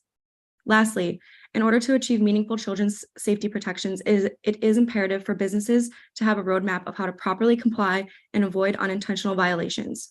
To achieve compliance and avoid the proposed penalties for violations, it is likely that age estimation would amount to age verification.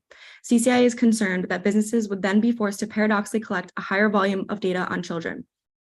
It is also important to highlight collecting and storing the geolocation data of children would also unintentionally be imposed on businesses to ensure those users do not reside outside of the state when confirming that they are of age to be using these services. We appreciate your consideration of these comments and stand ready to provide additional information. Thank you for your time. Thank you very much. Are there any questions for this witness? Okay, I see no questions, so we thank you very much for your testimony. Colleagues, that was the final witness on Senate Bill 844. We will now turn to Senate Bill 682, Maryland Transportation Authority, Chesapeake Bay Bridge Safety Barriers. Senator Beidle, good afternoon. Good afternoon, Madam Chair, Madam Vice Chair, and committee members. And I don't have any witnesses, so this should go pretty quickly. My witness that got me involved in this is Lieutenant Steve Thomas, who is with the Anne Arundel County Mobile Crisis Center, which we hear so many good things about. And he's in Florida with his son on spring break. So it's just the way the date worked out. So thank you for hearing Senate Bill 682, Maryland Transportation Authority, Chesapeake Bay Bridge Safety Barriers. For the record, I'm Pam Beidle, Anne Arundel County District 32. So thank you for the opportunity to present this bill. Are you aware of how many attempted suicides and suicides that happen on our Bay Bridge every year? And in 2020, 10 people took their own lives on the Bay Bridge. Some years it's only 2 or 3, some years it's 5 or 6, but every year since the bridge has been built, we've had suicides from the bridge. And so when this continued to happen on the Golden Gate Bridge, they actually put up barriers, and some other of the bridges have done the same thing. In DC, there's an 8-foot tall metal fencing on Ellington Bridge. You know, you'll hear that it's so expensive. The letter from the Maryland Department of Transportation talks about how this could lower their bond rating. Well, if they increase their revenues. I mean, this is something that's important. And what's a life worth? What's the life of your spouse or your child worth? And the way I really started looking at this is I had a constituent who spent 21 hours on the Bay Bridge threatening to commit suicide. He was a young man, and they finally talked him down. Now, in 21 hours, I don't need to tell you, the entire bridge was backed up from both directions. So none of those people could get to work or get home for 21 hours. So a few months later, dealing with his depression, he came back to the bridge, and it was only 7 hours this time. For 7 hours, he stood on the cables and talked about committing suicide. And again, he was talked down. But this time, instead of the judge ordering mental health, he ordered prison time. And so this young man went to prison for a month. His parents finally got him out and got him into care. He still managed to commit suicide, but the third attempt wasn't on the Bay Bridge. But to think that we would have a judge from this county send a young man to prison for attempted suicide is just appalling. And this article is in the Washington Post. If you'd like to read the whole article, I can give you the date. But that's really when I started thinking about what can we do? What can we do to save lives for people that are using the Bay Bridge as their attempt to commit suicide? So I really would like for you to think about this. I know that it could be expensive, but I do think that if it was my child or my spouse, that there wouldn't be enough money to keep me from wanting to protect them. So that's my testimony for Senate Bill 682, and I hope I can have a favorable report. Thank you very much. Senator Reedy. Can I ask you a question? It's somewhat, I apologize, maybe unrelated to the bill, but why wasn't that young man, as an example, and I'm sure you're not familiar with all the ins and outs of the case, but why wasn't he committed? Why was somebody like that able to do that twice? Why, instead of going to jail, why weren't they committed to an institution? You mean the second time? Yeah. I have no idea. And he was getting help. You know, we've heard some other bills about advanced directives for people with mental illness. You know, this, when I say he was a young man, he was in his 30s. So mom and dad couldn't just take him and admit him. You know, he would have had to agree to it, and he didn't have an advanced directive. So that's a whole nother issue. Seems to me we need to have that discussion too, but I definitely understand why you're bringing the bill and something to consider for sure. Thank you, Senator. Thank you, Senator Ellis. Yeah, thank you, Madam Chair. And, you know, this is such an important issue. So, Senator, thank you for this bill. And, you know, the question, what is a life worth, right?